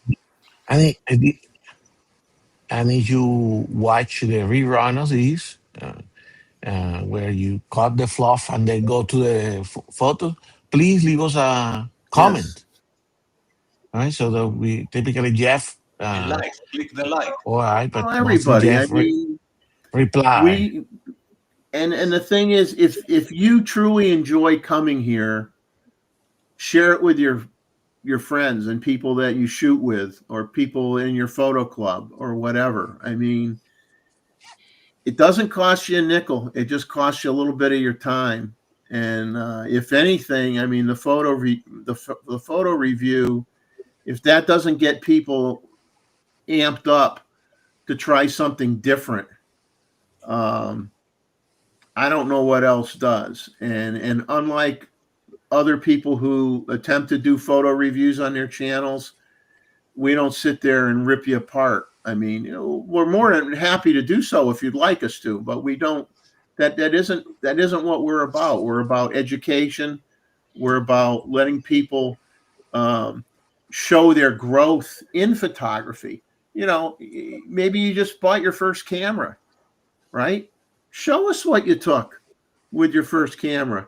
And you know what? If you stay on the channel and you look at these images and you get the information from, what the settings people use for certain things or what they did to capture a certain image, I guarantee you, if you stick with us and you ask questions, within 6 months and within what you're taking 6 months later, you're going to look back at those first images you took and you're going to say, wow, I've gotten so much better from day one and 6 months out. And a lot of it's going to be from getting your questions answered from the great people that we have that join us on the panel, and from looking at the work that these people do and getting an idea of what they're using for settings and having the opportunity to ask questions about the pictures that they took.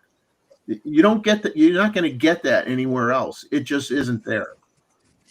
And you're certainly not going to get 60, 70, 80 images, Every month. Every month. And we really, I mean, I want to, I keep saying it. We want to I want to get young people in here. I want to see events showing what, the young crowd like to do, the skateboarding, the breakdancing, the different types of things that they like to do, and share that too. I mean, but it's hard. It's we don't, we don't have an advertising campaign. All we count on word of mouth, and that's it. I think we're done. I'm going to say my good nights and thank you Can to I add everybody. something before we go? Are we familiar with the Nikon control picture control editor?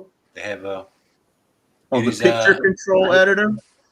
it is a Nikon site Yep. which you can do. You can fix recipes for your. I don't know if you're not. It is called NikonPC.com. Yeah, can I mean, I download- don't personally do it. But I'm aware of it, and that's what I'm talking about. They're talking about Olympus is copying. Olympus is kind of copying Fuji now or whatever. But with Nikon, you can create a million combinations and put it I in. download a T-Max. I download a T-Max profile, and I'm using it in both my Z9 and Z5. And they have plenty of them to choose, or you can make your own anyway. Yeah. And Yeah. very easy. That's the main point. It's very easy. Boom, boom, just a slider. So you can make your own. You can make your own Skittles. You can make your own Skittles. Don't say it. Don't say it. I didn't say that. Anyway, we are alone. Nobody watching. We didn't say it here. Hey, good night, everybody. Good night, everybody. Thank you, Time for- everybody on the panel. Time for A MotoGP. plus people on the panel, A Thank plus you. people in the chat, and we'll see you Yes. in middle of the month, third week of the month, and you'll love it.